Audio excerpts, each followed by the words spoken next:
Imagine waking up in a reality where video games literally swallowed the earth whole. Every girl in the academy is already fighting over which overpowered main character they want to date. All because 100 years ago, terrifying boss monsters shattered the barrier between dimensions and invaded our timeline. To avoid total extinction, humanity was forced to awaken magical combat classes just to survive. We are talking grinding dungeons, evolving classes, and leveling up like your life depends on it. Because if you slack off, you get permanently deleted from existence. In a ruthless era like this, prodigies are not just high school heartthrobs, they are literally the only hope mankind has left. Enter our boy, Zhang Li. Ever since this absolute legend transmigrated into this universe 18 years ago, he has been flawlessly speedrunning every single academic milestone. His status window literally looks like a hacked server, boasting god-tier ratings across every single combat category. You see, the class you unlock dictates your entire destiny. Pulling a basic class makes you a useless, non-playable character, but awakening a hidden class turns you into an unstoppable force of nature. His homeroom instructor is practically betting his entire career on this prodigy, swearing that Zhang Li possesses limitless potential. But here is the brutal reality of being at the top. Every single insecure Bolnese district wants to drag you down to their level. Cue the entrance of this walking protein shake named Yan Shuo. Blessed with a golden domain bloodline and a wealthy top-tier hunter for a father, he still completely loses to Zhang Li in absolutely every metric. Our main character stays completely unbothered, casually admitting he has not even picked a dream class yet. Naturally, Yan Shuo loses his mind, violently grabbing Zhang Li by his collar. He venomously promises to destroy his rival's reputation if he awakens a trash-tier role. But Zhang Li does not even flinch. He simply commands, "Let go." And the sheer icy bloodlust in his eyes freezes the bully faster than any ice magic ever could. The terrified rich kid immediately backs off. But do not forget this clash, because this bitter rivalry is about to explode. You have to understand how brutal this society is. If a hyped-up prodigy botches their awakening ceremony, they do not just fall from grace. They become the entire academy's favorite punching bag. The fated ceremony finally begins, and the very first student on the platform completely chokes under the immense pressure. The gorgeous examiner, rocking an outfit that is practically blinding half the male student body, ruthlessly dismisses the failure and summons the next candidate. Suddenly, a blinding wave of emerald aura completely engulfs the stadium. Muen emerges from the light, successfully unlocking the advanced Swift Archer class. And let me tell you, the glowing blonde hair, the magical bow, that overwhelming presence, the audience absolutely loses their minds over the undisputed queen of the school. She is proving exactly why she sits at the top of the food chain. The next name drops, crimson light erupts, and Yan Shuo actually manages to secure the advanced flame mage class. Yet this arrogant clown has the pure audacity to sigh in disappointment. Securing 2 high-tier awakenings in a row is insane. But this rich kid is already bragging about conquering the entire realm. He shoots a venomous glare straight at Zhang Li and scoffs. Hard work is a complete joke. True power is locked in your genetics. Finally, the examiner calls the name everyone has been waiting for. Zhang Li steps forward, radiating an intense aura like his entire existence was forged for this singular moment.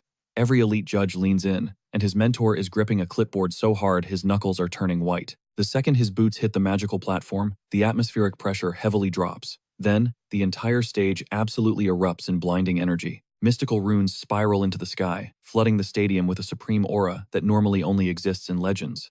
Instructors literally jump out of their seats in pure shock. Documents scatter across the floor as the sheer shockwave of his awakening paralyzes the crowd. His homeroom mentor is visibly trembling, desperately praying for a mythic tier class that has been lost to time. But the system reveals, Basic Mage, the ultimate trash tier class. The pathetic role you receive when the universe completely abandons you. The terrifying silence is deafening as the elite panel of judges stares in absolute horror. Nobody can comprehend how the greatest prodigy of their generation just pulled the weakest job in history. And you already know exactly who steps up to pour salt in the wound. Yan Shuo bursts into maniacal laughter like he just claimed a major victory. In the blink of an eye, the ruthless student body completely strips away Zhang Li's king status. The entire crowd instantly pivots, desperately flocking to worship Muen like she is a literal goddess. Meanwhile, Zhang Li stood completely frozen on the stage. The same peers who worshipped him yesterday are now brutally tearing his reputation to shreds for sport. The fallen king slowly walks down the aisle in utter isolation, the mocking whispers slicing through his pride like poisoned daggers. Swallowed by the shadows, he clenches his fists. Is this really my fate? Did 18 years of blood, sweat, and tears just amount to absolute garbage? But then, a fierce spark ignites deep within his pupils. The iconic chime of the system rings out, dropping a golden notification that is about to shatter reality. Mythic, passive, unlocked. All learned skills automatically evolve to maximum level. Our boy stares at the glowing blue screen in total disbelief. Hold on. This defies every known law of magic. Did the universe grant me this game-breaking cheat code because I am a literal reincarnated soul? He frantically opens his interface to find 3 pathetic starter abilities. But wait, they are sitting at level 1, Fireball Light Armor and Meditation. The absolute saddest starter pack a bottom-tier mage could possibly equip. But before he can even blink, the experience bars start aggressively surging on their own. Level 5, Level 7 shooting up like a hacked account on an admin server. He watches the impossible happen right in front of him, his mind struggling to process this god-tier awakening. Every single progression bar is overflowing with blinding light. As all 3 pathetic spells rocket toward the ultimate level cap simultaneously, max level achieved. Suddenly, a vital lesson from his old mentor echoes in his mind. When you first awaken, your baseline spells are practically useless. But as you push them past their limits, the damage multiplier does not just add up, it scales exponentially into apocalyptic levels. But here is the terrifying catch. Organically maxing out a skill takes decades of brutal grinding and, literally 0 players on the server have ever maxed all 3 stats. Yet this absolute legend just unlocked them for free, flashing a smirk that screams he knows exactly how ridiculously broken his new reality is. Standing there, it hits him. Having auto-maxed skills on a starter mage is infinitely more overpowered than unlocking some ultra-rare hidden class. Destiny did not just give him a consolation prize. It handed him the ultimate cheat code, but before he can even mentally celebrate his victory, his instructor runs up and grips his shoulders. The headmaster starts dropping a super emotional pep talk, preaching about how even the most basic class holds infinite potential, and assuring him the entire faculty still has his back. Meanwhile, Jiang Li, who literally just activated God mode 30 seconds prior, flashes a humble smile. "Thank you, headmaster. I promise to keep grinding. Give this guy an Oscar for his acting," because the headmaster walks away with actual tears in his eyes. Little does he know, Jiang Li is hiding the most glitchy, game-breaking talent in human history, right under his hoodie. Back in the crowd, the haters are absolutely feasting on his supposed downfall, acting like it is the greatest moment of their entire semester. Because apparently, watching a prodigy hit rock bottom is way more entertaining than watching one rise. But Jiang Li is already plotting his revenge, thinking, "Go ahead, keep laughing your heads off. I am about to shatter every single one of your expectations." Now this is where the plot actually thickens. The scene shifts to the combat testing grounds, where the newly awakened rookies get to flex their brand new skills. And guess who is hogging the spotlight? Yan Shu. He summons a sphere of pure fire so massive, it looks straight out of an anime climax. He launches it directly at the training dummy, absolutely baptizing the target in a blazing inferno. His personal fan club instantly starts hyping him up like he just saved the entire universe. But then this arrogant meathead spots Jiang Li casually strolling past. You can literally watch his bully instincts boot up in real time. He barks out, "Hey, look who it is. Our very own ordinary mage," radiating the exact energy of a guy who peaked in middle school and desperately needs attention. This absolute menace chucks a blazing wall of fire just to block his path, screaming that he is talking to him. Jiang Li barely even turns his head. He just sighs and mutters, "What do you want?" Yanshu aggressively flexes next to his scorched target, challenging our fallen genius. To demonstrate what a pathetic basic mage can actually achieve, Jiang Li just waves him away, stating coldly, "Hard pass. I do not need target practice. When I have already mastered my skills, the sheer aura of disrespect on this man is legendary." Yanshu instantly snaps, gets right in his personal space, and starts foaming at the mouth about how he dares to disrespect an elite advanced flame mage. He grabs Jiang Li by the hair and calls him a coward, which for the record is the absolute most fatal mistake this clown could have made in his entire life. Because Jiang Li decides playtime is officially over, he casually summons a fireball meant to send this bully straight into the stratosphere. And Yanshu, who is about to be cooked well done, actually has the nerve to laugh. "A basic fireball," he mocks. But then the actual spell makes contact, brother. This is not magic. It is a localized natural disaster. The blazing shockwave swallows the entire combat zone. Yanshu and his pathetic little squad get violently ragdolled across the dirt by a beginner-level spell. The sheer irony of the situation is absolutely poetic. The whole training field erupts in a massive chain reaction that definitely just triggered the local earthquake sensors. Every single reinforced dummy on the range is instantly reduced to a pile of ash. And remember, those things were engineered to tank hits from elite veterans. Yanshu is left shivering in the crater. His entire reality is shattering to pieces because a basic class should never possess this kind of terrifying firepower. Meanwhile, Jiang Li casually walks away from the blazing inferno like it is just another Tuesday, leaving Yanshu screaming into the void about how an ordinary mage could never pull off a stunt like that. Hands down, that is the most ruthless mic drop exit we have witnessed yet. Fast forward, our overpowered main character finally gets back home. He immediately starts calculating his magic reserves, because dropping that tactical nuke at the academy completely drained 50% of his mana bar in a single strike. But before he can even collapse on the couch, he gets hit with the ultimate parental guilt trip. How dare you sneak into the house without saying a word? His mom steps into the frame and, guys, I need a serious timeout here, because the studio illustrator went absolutely crazy, designing a mom who looks this flawless. He eventually sits down at the dining table and casually drops the bomb that he awakened the mage class today, acting completely normal, as if he is not secretly the most lethal starter-tier monster walking the earth right now. His mom instantly lights up with joy, happily claiming that mages are amazing, because they get to stay perfectly safe in the backlines, which is hilariously adorable considering her son's version of backline support is literally wiping the entire map from existence. But suddenly she pauses, mid-bite. Her expression shifts as she says, "Oh wait, I have a special gift for you." Jiang Li freezes with his chopsticks hovering in the air. What is it now, he wonders. She pulls out a heavily sealed lockbox, revealing that it was left behind by his father, a man who was apparently an ultra-powerful awakened professional. Hold the phone, because that is a massive plot twist. Jiang Li practically chokes on his dinner. His entire life, she fed him the tragic backstory that his dad passed away before he took his first breath. And now she is just casually dropping his name over a bowl of rice. He immediately starts interrogating her. If his old man was such a legendary beast, where has he been hiding this entire time? Why did he ghost his own family for 18 long years without dropping a single message? She simply looks down and whispers, he had to travel to the very edge of the world to settle a matter of life and death, which, let us be completely honest, is hands down the most classic deadbeat anime dad excuse in the history of fiction. But she desperately pleads with him not to hate the man, because supposedly, that mystery man swore he would turn Zhongli into a mage. That is the exact reason his mother relentlessly pushed him down the path of magic his entire life.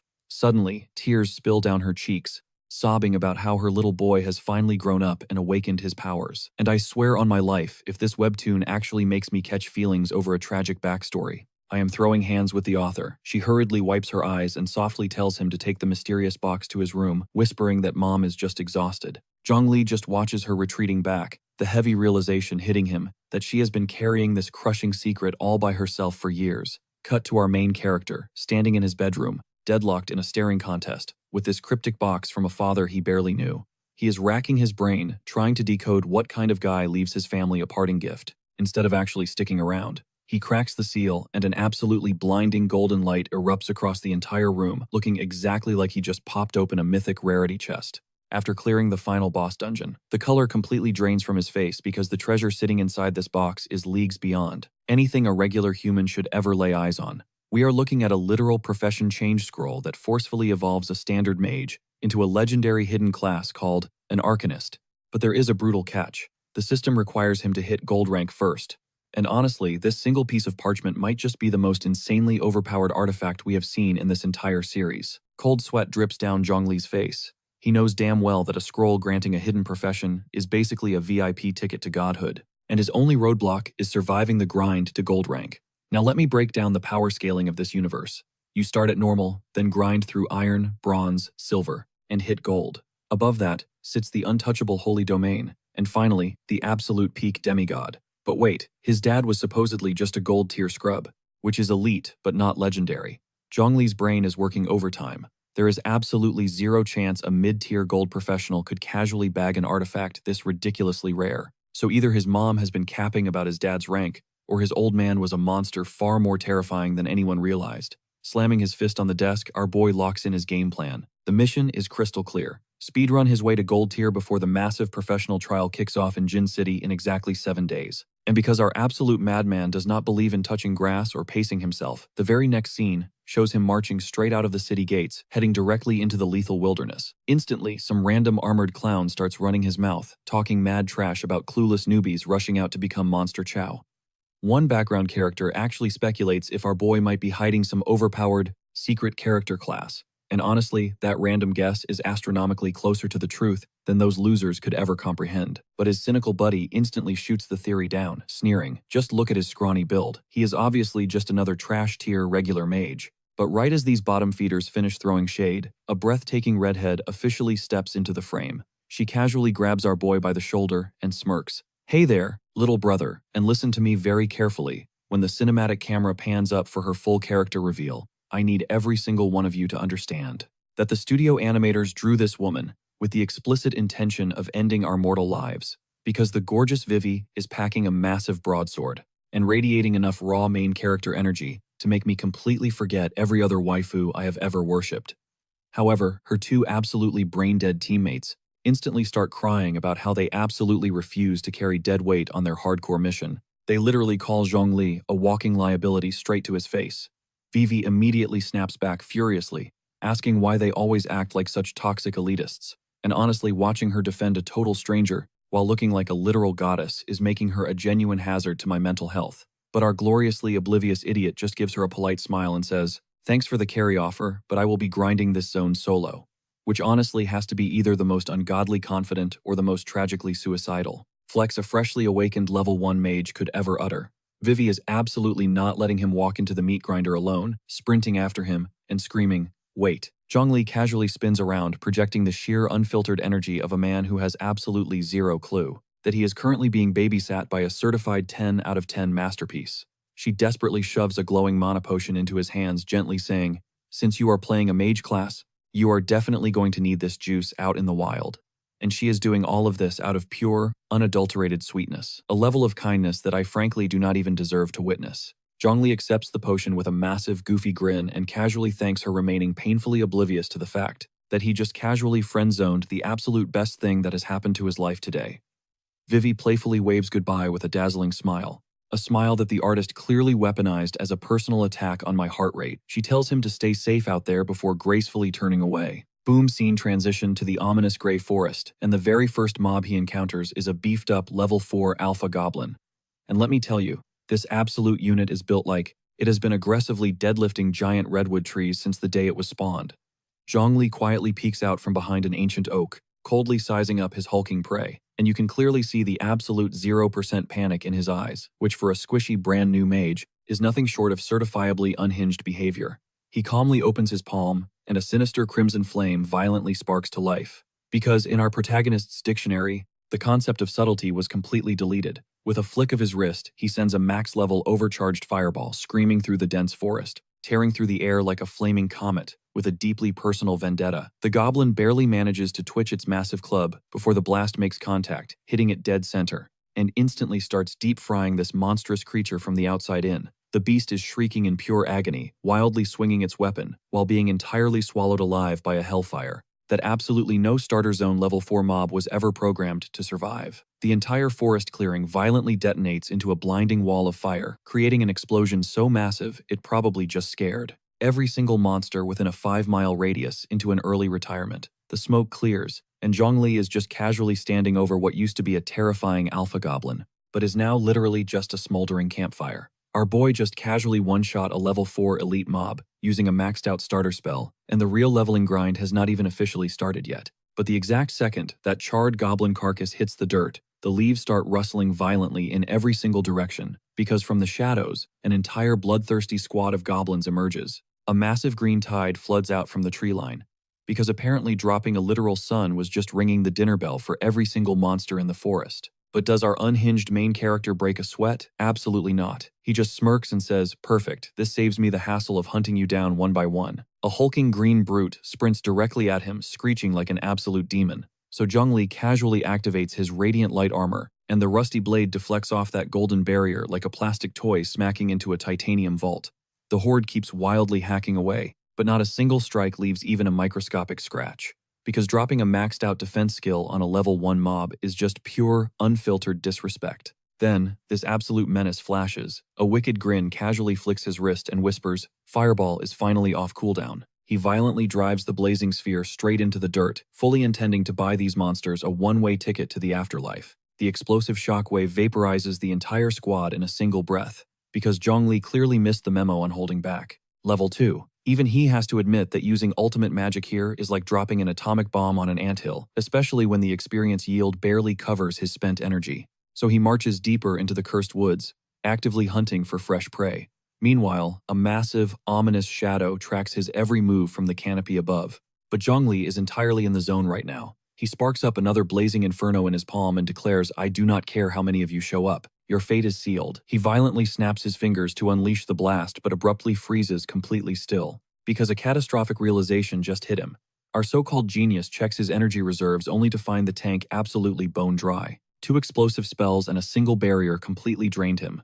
It turns out his overpowered skills are guzzling magical energy like a sports car burning through gas. Fortunately, his golden barrier still has a tiny bit of juice remaining, so he decides to simply brawl with these creatures hand to hand and meditate to recharge afterward. Thus, this absolute madman snatches a random heavy branch off the dirt and taunts the monsters that they cannot pierce his defense regardless. He tightens his grip on the makeshift club, flashing a psychotic smile that absolutely does not belong on a magic user, and shouts, "All right, boys, it is playtime." He launches himself directly into the green horde, swinging that massive log like a major league slugger, screaming, "Let me demonstrate the true path of a physical mage." He shatters a monster skull with the unshakable confidence of someone who completely forgot the definition of fear. However, the damage counter that floats into the air reveals a brutally pathetic -10.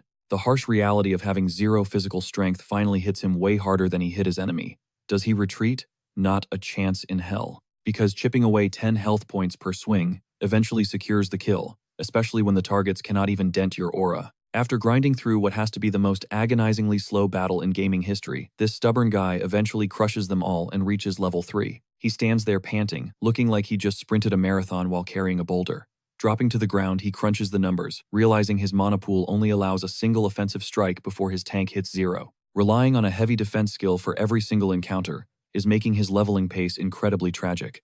But right as he sits there, deep in thought, a massive shadow plummets from the heavens with its weapons fully drawn.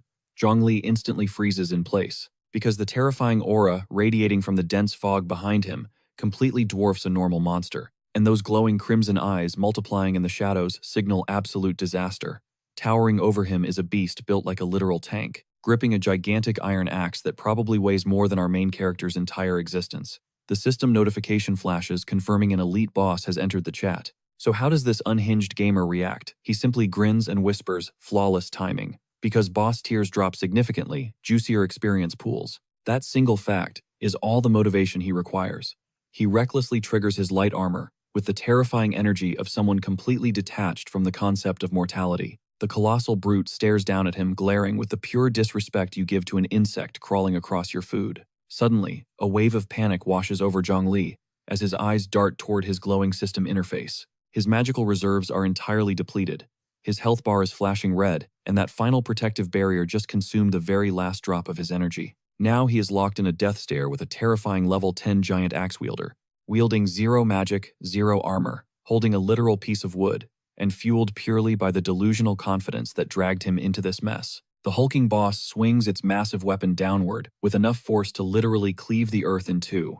Zhongli barely manages to twitch out of the way. That lethal blade shatters the exact spot where our reckless hero stood a millisecond prior. The explosive impact launches jagged debris through the air like deadly shrapnel. The towering monster flashes a victorious smirk, fully believing the fight is over, while Zhongli just stands there thinking, "Okay, this is a massive issue considering even basic evasion drains stamina that this foolish mage completely lacks." The follow-up strike grazes him so violently it nearly shakes his soul out of his body. And right when the boss battle feels utterly hopeless, a standard minion ambushes him from the blind spot. He entirely forgot about the backup squad. Now the entire bloodthirsty mob is swarming him from all sides. Yet, this absolute comedian has the audacity to complain about being targeted simply because his magic tank ran dry. But rather than breaking down in pure terror, his brain shifts into tactical overdrive, narrowing his survival down to 3 choices. Option 1, forcefully meditate mid-battle to recover his magic. However, these monsters are absolutely not giving him a timeout, as another savage beast is already diving at his throat. Dodging a lethal swipe at his neck, he scrambles back. Option 1. Yeah, that is officially deleted from the chat. Playing dead is a terrible idea when this entire forest views you as an all-you-can-eat buffet. That leaves option 2, downing his solitary mana potion. But that cheap blue juice barely fills a third of his gauge. We are talking one single fireball, one shot, 0 margin for error. Then there is option 3, the logical choice. Fall back, heal up, and live to grind another day. Any sane player would smash the retreat button, but this absolute menace looks at the safest route and says, "Yeah, no running is for NPCs." Meanwhile, a colossal goblin boss is literally bulldozing through the forest behind him. His sweaty gamer logic If he waits 24 hours for his mana to naturally refill, some random might swoop in and steal his elite kill. And Zhongli would rather meet the Grim Reaper than lose out on all that sweet experience. So this absolute madman chugs the potion mid-sprint. He is treating this like a world record speedrun, watching his magical energy painfully crawl out of the red zone. But the towering, axe-wielding freak refuses to let him buff up for free. A brutal shockwave blasts him off his feet, shattering the empty glass vial. The executioner raises its blade for the fatal strike, but suddenly freezes. The massive weapon just violently ricocheted off thin air. His light armor skill finally reboots. A brilliant golden hexagon flares to life around Zhongli, making him look like an untouchable deity, even with his health pool literally 1 pixel wide. But brace yourselves, because the disrespect is about to reach legendary levels. This guy is doing rapid-fire mental math, calculating the exact amount of mana his max-level meditation can squeeze out before that barrier completely collapses. The entire goblin horde is unleashing a furious barrage on the glowing dome, and our protagonist casually calls this a calculated risk. Bro is acting like he is rolling dice in Vegas, not staring down the barrel of a game-over screen. Then this absolute psycho simply sits down. He crosses his legs right in the center of the chaos, entering a zen state, while monstrous fists hammer his shield like a heavy metal drum solo. The alpha goblin is absolutely losing its mind. Vane's bulging fangs bared completely enraged that its midnight snack just took a timeout. A terrifying storm of attacks rains down on the barrier. The durability gauge is bleeding out way faster than his blue bar is recovering. Panic mode officially activated. Spiderweb cracks fracture the golden energy, his mana is barely at 50%, and that shield health is flashing critical. The boss monster winds up for a devastating overhead swing, determined to turn his protection into pixelated dust. Boom. The golden dome shatters into 1,000 glowing fragments. Yet Zhongli snaps his eyes open, looking chillingly composed for a guy who just lost his only safety net. Because that magical gauge finally hit the sweet spot. His azure eyes glow with lethal intent, broadcasting one simple message. Bingo. Then this absolute lunatic has the sheer audacity to smirk at the towering beast and whisper, out of breath already. Acting like he was not just cowering inside a crumbling fishbowl 2 seconds ago. My turn, he declares coldly. A scorching sphere of pure hellfire erupts from his palm. It is way too gigantic for a dude who just brushed death 6 times. He blasts it at point-blank range, delivering a catastrophic payload straight to the face. The roaring flames strike dead center on the critical weak spot, instantly turning the elite monster into a massive pile of deep-fried ash. A devastating shockwave of fire swallows every single minion in the blast radius. Because when it comes to the combat philosophy of Zhongli, spectacular collateral damage is a guaranteed feature. A massive critical hit banner flashes across the system interface. Our guy is just casually standing in a blazing inferno, panting heavily like he just sprinted a marathon, covered in soot and goblin dust. He wipes his chin and mutters, "Too close." Talk about the understatement of the century. But then, the glorious victory screen drops, and this lunatic skyrockets 4 entire ranks from one battle, hitting level 7 just off that solitary boss wipe. So obviously, what is the very first thing he does? He marches right up to the smoking carcass to scavenge for drops, because the loot goblin mentality never sleeps. 2 pieces of black tier iron gear materialize, a pair of heavy gauntlets and reinforced boots. But instead of celebrating, Bro starts complaining, whining that his glass cannon build is still a risky game of one-shotting the enemy or instantly dying. He glares at his new loot, roasts the tragic aesthetic of the armor to its face, and decides to dump it at the auction house later. This man has fashion standards okay. Still coated in monster residue, he crunches the stat numbers again. The tragic reality hits him even at rank 7. His mana pool still cannot support a 3 fireball combo, and endlessly farming low-tier trash is completely useless compared to hunting elites. Staring into the flickering campfire, he openly prays to the RNG gods for a budget-friendly area of effect skill, something that will not completely bankrupt his magical reserves in 2 shots. Right on cue, a faint glow from the loot pile demands his attention. A legendary skill tome, just chilling in the dirt like the universe literally heard his complaint and dropped a miracle. Talk about premium same-day delivery. His eyes sparkle with absolute greed when he reads the description. Not only is it compatible, even a baseline novice can equip it, meaning his struggling mage build just received the ultimate care package. He furiously rips the cover open. Blinding blue lightning violently arcs from the ancient pages before he even reads a single sentence. Pure blue electricity violently explodes from the ancient tome and surges straight into his veins. The system basically speedruns the ultimate skill download right into his literal brain. Say hello to Arc Lightning, a devastating area of effect spell that aggressively chains between enemies. It packs a massive paralysis debuff and takes only half a second to cast. But wait, here's the absolute best part. At max level, the mana cost is practically 0. Zhongli is literally smiling like a total menace who just hit the jackpot. This absolute beauty scales perfectly with his current level. Plus, the built-in crowd control is exactly the missing puzzle piece his overpowered build desperately needed. Time to hunt down some unlucky test dummies. He easily spots a massive goblin settlement, with every single monster completely knocked out around a dying campfire. These clueless mobs have zero idea about the absolute nightmare rapidly approaching. Boom.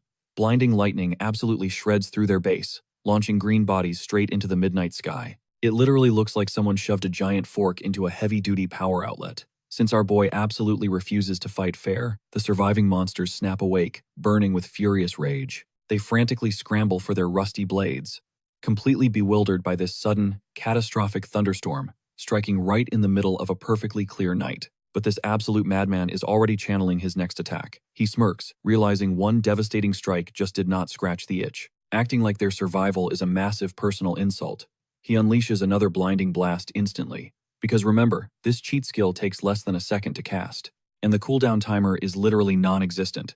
Crackling blue energy violently pinballs between every single mob in sight.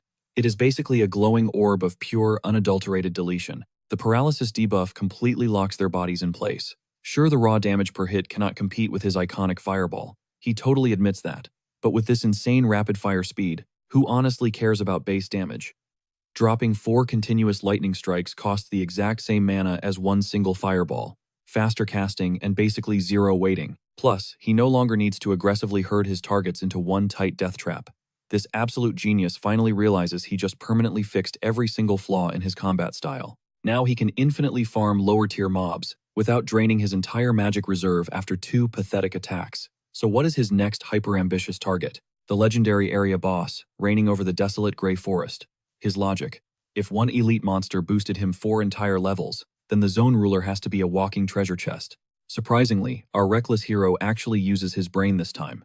He casually sits cross-legged under the pale moonlight, patiently restoring his mana core to absolute maximum capacity. Way better than blindly rushing toward a monstrous threat that could instantly one-shot him. This crazy guy eventually tracks down the main goblin tribe. He intensely scans the perimeter like a hungry hawk, double-checking his target before bringing the absolute chaos.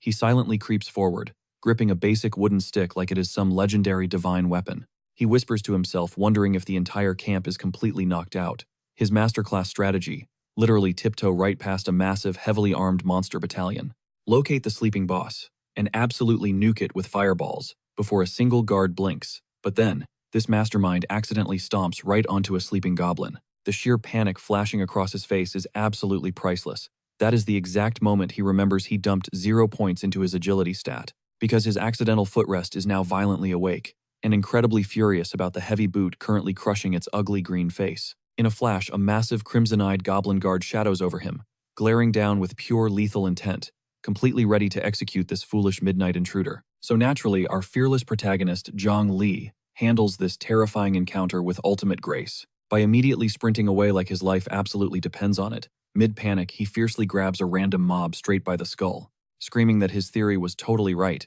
He genuinely wanted to test their physical defense, but oh boy, that was a fatal miscalculation, because every single bloodthirsty goblin in a 1-mile radius heard that exact scream. The entire vicious tribe snaps wide awake. Weapons drawn, they aggressively swarm toward this one delusional guy, and our guy is desperately sprinting for his literal survival, screaming pathetic apologies while loudly complaining about conserving his precious mana. He is quite literally multitasking his own mental breakdown. Swish, a rusty blade violently connects. Zhongli takes a brutal blood-drawing slash directly across his spine, since running in a perfectly straight line was his only genius evasion tactic. But that fresh pain flips a dangerous switch inside him. He halts. Pure crackling electricity surges into his bare palm. His eyes turn cold as he dares them to step up, completely abandoning his cowardly apologies from literally 5 seconds ago. He fiercely unleashes the devastating arc lightning. The dark canopy violently erupts in blinding electric blue. Since Zhongli absolutely despises warning shots, the lethal current chains aggressively through the entire horde. Their crimson health bars literally melt into absolute nothingness. But the onslaught does not stop there. He viciously fires another blinding volley right away, because this rapid-fire cheat skill is a massive middle finger to basic game balance. He stands proudly amidst a smoking graveyard of totally fried monsters, audaciously complaining about being bullied, acting like he is the innocent victim in this massive massacre. But as he scans the twitching, charred remains, he realizes the legendary area boss is completely missing. Suddenly, the earth beneath his boots violently trembles. Like an ancient slumbering titan just woke up, choosing extreme violence. A colossal suffocating shadow towers directly behind his spine. Zhang Li nervously whispers about a random earthquake. Bro, that is no natural disaster. That is the terrifying zone ruler looming right over his shoulder, emitting a demonic, glowing aura that screams absolute death. A presence that makes his overpowered mana pool look like a total joke. But wait, the plot heavily thickens here. We instantly cut to a squad of arrogant players deeply lost in the dark woods, loudly complaining that grinding in this midnight zone is pure suicide. Leading this pathetic circus is the ruthless Yan Quan, Yanshu's bitter cousin, who specifically marched out here to brutally jump Zhang Li in the dark, because toxic family vengeance absolutely runs deep in their twisted bloodline. But even his most loyal lackey is intensely side-eyeing this terrible strategy, nervously questioning if their target is genuinely insane enough to still be grinding in this deadly zone this late at night. Quan gets all up in his personal space with that signature villain glare, whispering, "Do you not trust me?" Yeah, massive red flag right there, especially coming from a dude decked out in edgelord spikes. The lackey instantly crumbles, waving his hands frantically like he is begging for his life. He starts yapping about how elite mobs and area bosses will absolutely wipe out rookie players. But mid-sentence, the earth literally starts quaking beneath their boots. Instantly, the beef is forgotten. Quan's eyes gleam with absolute malice, looking like a vulture who just spotted a free meal. He knows exactly what that tremor means. Some poor soul just aggroed the regional boss, and Quan is already doing the evil math. The big bad of this zone is the Goblin Shaman, a monster so cracked that a whole squad of Black Iron Awakeners would get wiped trying to take it down. So the strat is toxic, but brilliant. Let the randoms do the heavy lifting, drain the boss's health bar, and then swoop in for the ultimate kill steal. This absolute menace is speedrunning the villain playbook and grinning the whole time. Cut back to our boy Jiang Li, who is casually sizing up this exact same boss. He tilts his head, actually convincing himself this giant monster looks squishier than the elite mobs he just packed up. That is the exact brand of overconfidence that sends players straight to the respawn screen. The holographic system warning flashes neon red. Level 20 boss Goblin Shaman. This absolute madman is sitting at a measly level 7, staring down a level 20 raid boss, and genuinely thinks he has the upper hand. He casually whips up a blazing fireball and smirks. "Oh, so you are a magic user too," like they are networking at a tech convention. Instead of treating it like a monster trying to end his whole career, he sidesteps the shaman's attack and immediately roasts it, calling its cast time straight garbage. That is literally the most out-of-pocket disrespect you can throw at a fellow caster. His fireball slams home and the system UI explodes with a golden critical hit. The whole battlefield erupts into a blazing furnace, trapping the shaman right in the center of a devastating inferno. And for a split second, it honestly looks like Jiang Li is about to one-shot a zone boss, while being 13 levels under-leveled. But suddenly, a terrifying silhouette bursts out of the smoke. Because real raid bosses do not just face-tank fireballs and fold. Jiang Li hastily throws up a defensive barrier, gritting his teeth. I knew it was too easy, because with his tragic RNG, it always is. A level 5 frost arrow shatters his shield like cheap glass. His health drops so fast, the system panic alarms start throwing their own error codes. The shaman steps out of the fading embers, its demonic red eyes piercing through the ash as if saying, "Did you really think fire would be my weakness?" Worse, it just summoned 2 goblin priests. They flank the boss like heavy-duty bouncers, blocking the most lethal VIP section ever. The shaman immediately goes on the offensive, blasting through the tree line, while Jiang Li is forced to haul out of there. Because his entire combat loop literally swings between absolute menace and sprinting for his life. But then, things get genuinely terrifying. The shaman casually lifts its staff, manifesting jagged ice crystals the size of broadswords without even breaking a sweat. It unleashes a massive crescent wave of frost magic slicing right through the ancient trees like it is trying to remodel the entire biome. Jiang Li is pinned behind a massive trunk, running the combat math in his head. He realizes that nasty cloak the boss wears grants massive magic resist, meaning his epic fire burst was getting heavily debuffed from the jump. He glances at his status screen, and the reality check is devastating. Health hovering at 1 hit point mana pool practically drained and Phase 1 barely even started. Is he cooking up a master plan? Or is the universe just making him pay the ultimate price for being cocky? But instead of catching a panic attack, this absolute legend just narrows his eyes. He boldly attempts to meditate and regen mana before the boss tracks his location. Too bad the shaman is not playing by turn-based rules, because a barrage of glacial spears starts carpet-bombing his exact coordinates. The lush forest is rapidly transforming into a sub-zero war zone. Deadly frost projectiles rain from the sky, shattering century-old tree trunks into millions of glittering, razor-sharp splinters. While Jiang Li is locked in the most lethal game of hide-and-seek ever recorded, the monstrous caster hoists its staff high. The ambient temperature plummets so fast it practically gives you frostbite just watching. It channels a blinding, hyper-concentrated beam of absolute zero energy straight down, like an orbital strike, trying to bore straight through the Earth's crust, just to vaporize our guy. The icy blast instantly deletes the forest canopy. The sheer kinetic impact of this spell is light years beyond any damage type Jiangli has survived so far. Pulverized ice and shattered wood explode across the sky. The whole sector gets plunged into an apocalyptic ice age in mere seconds. Yet amidst this literal cataclysm, this unhinged madman enters a deep meditative trance right in the drop zone. With lethal frost magic exploding inches from his face like deadly fireworks, his eyes suddenly snap wide open, blazing with brilliant blue energy. And you already know what time it is, because we have witnessed this exact terrifying hyperfocus before. Only problem, the shaman is currently charging up its ultimate white mechanic, cackling like an absolute psychopath.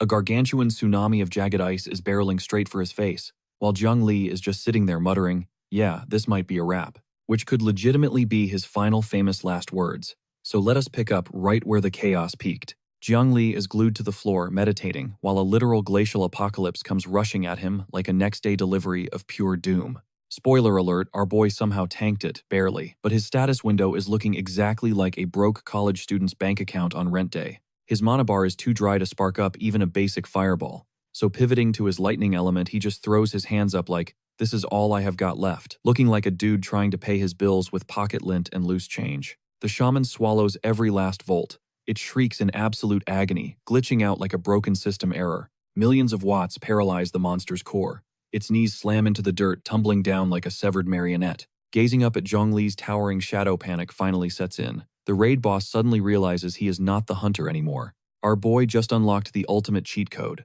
His maxed out lightning strikes interrupt spells right in the middle of their casting animation. Zero frost magic left for the enemy. Zhongli explodes off the ground like a missile. His eyes lock onto the target, knowing this is the perfect window. Pure, absolute disrespect incoming. He blitzes forward and violently snatches the enchanted cloak right off the goblin's back. He smirks like an absolute demon. "Without this armor, my magic is going to melt you." The ultimate menace energy is radiating off him. Clutching the stolen loot, his confidence skyrockets. He realizes the tables have completely turned, and it is time to dish out the pain. He dives straight at the monster, moving with the insane swagger of a player wielding infinite stats. The goblin is violently wheezing. It leans heavily on its wooden staff, trembling on the verge of total collapse. But wait, blood-red light erupts from its irises. Pure terror morphs into absolute primal fury. The monster calls in the cavalry. Surviving goblin mobs scatter through the dense woods, desperately hunting for our main character. Suddenly, the boss catches a flicker of movement. Its single functioning eye stretches wide in sheer terror. Zhongli's aura is blazing through the timber, and this creature refuses to eat another devastating combo attack. Pushed to the absolute brink, the monster burns its own life force, channeling every last drop of mana into a final frost strike. Massive glowing runes ignite the sky. A colossal frozen javelin, literally the size of a truck, rockets directly toward Zhongli's coordinates. Razor-sharp frost tears through ancient tree trunks. It operates like an industrial shredder, violently obliterating the landscape. The resulting shockwave mirrors an asteroid collision, leaving behind nothing but a sprawling crater of jagged ice. Frost vapors bleed from the goblin's claws. It pants heavily, completely certain it just sent our boy back to the lobby. But as the dust settles, dread washes over the beast. The epicenter is completely hollow. Nothing but shattered debris remains. Not a single drop of blood in sight. Before the creature's peanut brain can compute this reality, a chilling whisper echoes from its blind spot. Guess who Zhongli is hovering perfectly in the air? A massive sphere of scorching flames already primed in his palm. Wearing a smile that spells absolute doom, the shaman snaps its neck backward in slow motion, only to watch a blazing inferno hurtle toward its skull. Zero distance, zero chance of dodging. It desperately summons a frantic defensive shield. But plot twist, our guy already stripped away its fire immunity. The magical barrier vaporizes instantly. Molten heat punches straight through the defenses without losing a single ounce of momentum. Massive critical damage. The interface flashes a lethal strike. The terrifying boss gets instantly roasted alive inside its own territory. Standing victorious over the smoking ashes, Zhongli drops the analytics. A maxed-out pyromancy build ignores basic shields completely. Then he delivers the most savage dialogue of the chapter, looming over the defeated monster with his weapon raised. "Crossing paths with me was your final mistake." The blade slashes downward, securing the ultimate execution. Peak disrespect achieved. This finale deserves an absolute standing ovation. Suddenly, the system interface explodes with notifications. 3 instantaneous rank-ups. He breaches level 10, transforming from a zero-tier scrub to a certified dungeon conqueror in a single evening. Epic golden light floods the forest floor. The legendary boss staff and a shimmering skill manual just spawned. Inspecting his stolen fabric, the truth hits him. This garment was packing insane, flame-negating stats the whole time. No wonder his previous pyromancy was doing 0 damage, but tragedy strikes. The item durability is completely burnt to a crisp. Forget the armor though, the legendary grimoire dissolves into pure data, injecting the Frost Arrow ability straight into his neurological network. The very technique that almost flatlined him, now locked and loaded in his arsenal. He smirks devilishly. If a tier 5 blast almost wrecked me, what kind of apocalyptic damage will the maxed out version deal? To top it off, the new weapon grants massive armor-piercing buffs, which means heavy tank enemies are about to get sliced apart like warm butter. The main character is officially overpowered, but instantly the hype train derails. A sinister voice echoes through the shadows. Freeze, kid. Hands to the sky. Enter Quan and his shady syndicate. These guys just swept the perimeter. They are totally convinced Zhongli's entire squad has been wiped out. Highly suspicious timing, right? Quan slithers forward with a venomous smirk. Did a newly awakened rookie just solo a sector boss? Wildly impressive. Too bad you left your superiors behind to die. Zhongli raises his palms, his eyebrows furrowing in pure confusion, asking, who even gave you my identity? Danger alarms are blaring in his head. This random encounter just turned incredibly toxic. The arrogant intruder puffs out his chest.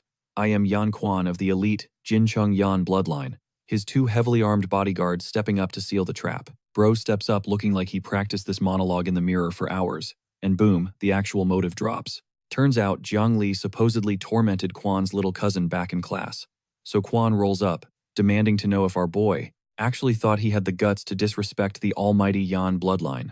Instantly, Zhongli flips the switch to pure damage control. He waves his hands frantically like Bully, who actually flips example. That is my dear classmate's precious family. I would literally never. All while flashing the absolute fakest, most plastic smile you have ever seen. Playing the ultimate fake coward, he actually tries handing over his hard-earned boss drops as tribute. He is like, hey man, grab whatever loot you want, let us just squash the beef. Honestly, it is the most embarrassing survival tactic in gaming history. Quan just sneers at the pathetic bribe. So our main character is just standing there, hands raised, totally boxed in by these low-tier thugs.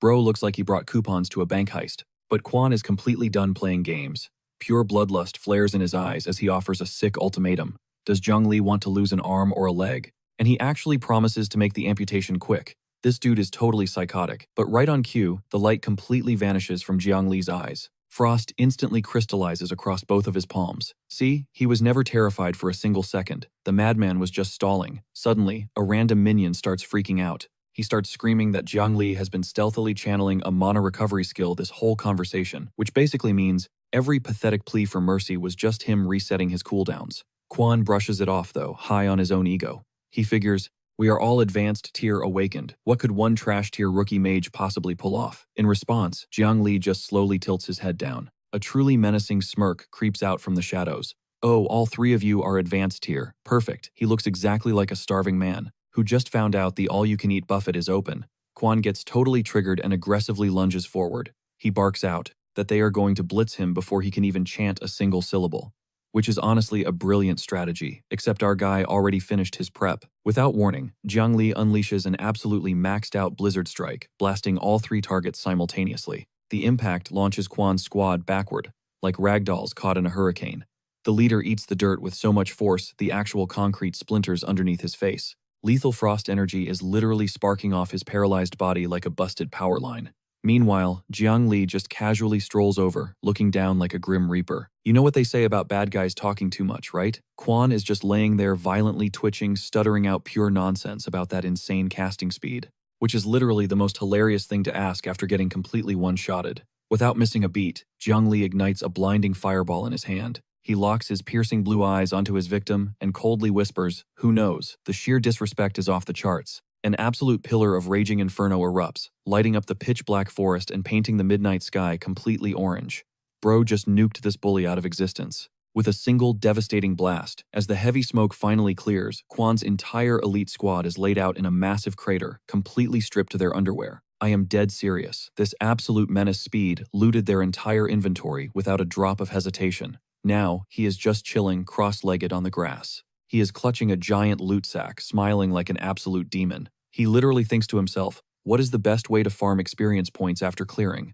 A major zone boss. Player killing for pure profit. Obviously, the kid has absolutely zero moral compass. And honestly, game recognizes game. But then, the post-battle clarity hits. That giant boss fight only boosted his stats by 3 measly levels, and this greedy little gremlin is already plotting his next major farming zone. He casually strolls away, swinging that rare goblin staff and carrying every single item Quan used to own. He is just internally mocking how 3 Black Iron tier veterans tried to jump a rookie only to get instantly team-wiped, adding that it is way too humiliating to ever make public. Soon enough, he sneaks back into Rosetown. The midnight streets are practically dead, except for a few exhausted hunters catching their breath after surviving the deadly outer zones. Meanwhile, our boy is dragging so much hijacked legendary gear through the dark alleys, he literally looks like a loot-obsessed pack mule. He starts praying out loud for a spatial inventory ring right before he stumbles upon the Holy Grail, the legendary Golden Dragon Treasury. The massive doors slide open, literally radiating an aura that just begs him to spend his newly acquired wealth.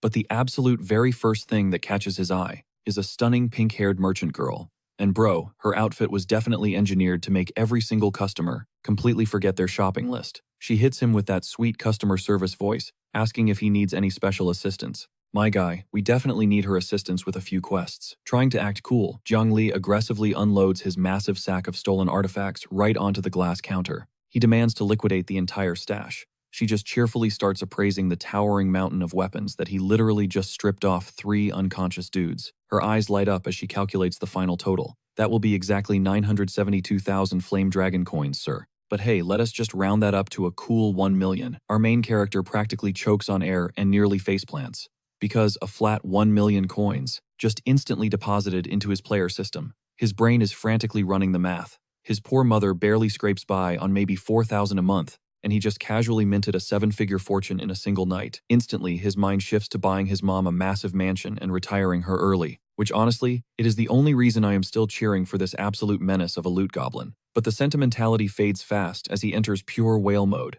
He slams his hands down, demanding top-tier skill books. The cute merchant winks and guides him toward the exclusive VIP section. Right as a mysterious shadow, with incredibly long, peering down from the VIP balcony is a literal goddess with vibrant purple hair. Lock your eyes on her, guys, because that is Mo Ching Ching, Golden City Academy's undisputed prodigy. Her gaze pierces the crowd, instantly locking onto Jiang Li from all the way across the hall. And let me tell you, the artist cooked with her design. She is radiating an aura of absolute perfection that is genuinely dangerous. Meanwhile, our clueless main character casually strolls into the skill library, asking the clerk for the most basic mage loadout available. He is completely blind to the fact that an academic powerhouse of a baddie is currently plotting his entire existence rent-free upstairs. The clerk slaps down their entire beginner arsenal. We are talking Wind Blade, Ice Arrow, the standard issue elemental starter pack, but the price tag reads a soul-crushing 600,000 Flame Dragon coins each. Jiang Li nearly coughs up blood, because dropping 600 grand per tome makes his freshly earned million look like absolute pennies in this inflated economy.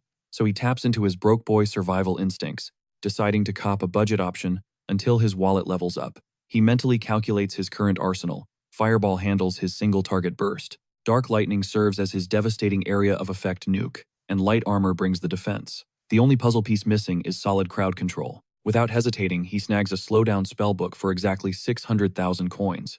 And the moment it touches his hands, boom, instant absorption. He maxes the proficiency on contact. Our boy now wields a specialized magical toolkit that rookie casters would literally sell their souls to obtain. But his master plan is not finished. Knowing his mana reserves are a massive bottleneck, he drains his remaining funds on blue potions, stacking consumables like a sweaty gamer prepping for a final boss raid. Honestly, watching him min-max his stats like this is absolute cinema. Now, the camera violently pans back to something extremely spicy. Tucked away, inside a luxurious private lounge, an attendant is whispering exclusive intel to Mo Ching Ching about a newly spawned Black Iron tier dungeon out in the Gale Plains. The catch: the entrance coordinates are completely ghosted. Ching Ching elegantly crosses her legs, declaring she will personally command the expedition tomorrow. And let me be totally real with you guys, she is radiating boss energy so intense it could bring entire nations to their knees. I am respectfully losing my absolute mind over here, but suddenly, her fierce gaze softens as her thoughts drift back to the boy downstairs. Rumor had it, Jiang Li completely fumbled his awakening ceremony, doomed to walk the path of a trash-tier mage. So why on earth is he wandering the guild, browsing premium spells like an elite combatant? Her loyal butler shatters her train of thought, respectfully asking, "Miss, where has your mind wandered?" She flinches back to reality, panicking like a student who just got caught sleeping during a final exam. A heavy blush paints her cheeks as she frantically waves her hands, dropping the most suspicious, nothing at all, ever caught on tape. In zero alternate dimensions, did that butler buy her weak excuse? But he plays it cool, smoothly pivoting the conversation back to business. He reports that conquering this specific dungeon will aggressively catapult her power levels straight into the Black Iron tier. That is a monumental milestone in this world. With that massive buff, she would effortlessly crush the Lee family prodigy in next week's combat trials. A cold, calculating smirk creeps across Ching Ching's face. It is the terrifying confidence of a girl who knows she is fundamentally built different. She rises with sheer authority, barking orders at Fubo to mobilize their elite vanguard instantly. She is storming that dungeon and taking 0 prisoners. Smash cut to the desolate Gale Plains. A savage pack of neon blue Gale wolves is ripping through the tall grass like homing missiles, desperately dodging apocalyptic strikes of fire and lightning. Because guess who already hijacked this grinding zone? Zhongli is literally surfing on a wolf's back, treating the beast like a hoverboard, while raining down elemental devastation in all directions, and the artwork in this sequence goes unbelievably hard. Crimson health bars float above the pack, melting into nothingness under his magical barrage. Every single level up he secured is multiplying his raw damage output to godlike proportions. Raw voltage dances across his fingertips as he smirks, finally realizing his current stats would turn low-tier goblins into absolute red mist. These hyper-lethal wolves are the exact elite mobs he needs to power level. But these beasts do not play games like those weak goblins. Out of his blind spot, a massive wolf launches itself with its fangs fully bared, aiming to snap his neck like a twig. Without blinking, Jiangli triggers his light armor, manifesting a blinding golden shield that tanks the death blow. The monster ricochets off the barrier like it just headbutted a titanium vault. But the threat is far from over. The pack is multiplying aggressively, surrounding him in an endless sea of snarling jaws that refuse to stop respawning. Our boy grits his teeth, realizing this is an infinite death loop. Digging his heels into the dirt, he blasts forward. He charges the swarm head-on, his staff humming with lethal blue energy as he swats beasts away. Like an absolute menace treating a life-or-death survival match as his morning gym routine, he funnels an ocean of mana into his weapon, unleashing a devastating tidal wave of arc lightning that should vaporize everything breathing. Except, these predators possess terrifying agility, pivoting mid-air to literally outrun the electrical strikes. They split their formation, flawlessly weaving through the deadly voltage. Like a synchronized strike team, Zhongli's eyes turn icy cold as the reality hits him.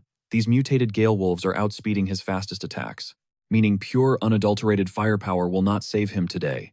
So he flips the script instantly, rocketing into the danger zone. If these mutts want to turn this into a speed run, he has the ultimate counterplay queued up.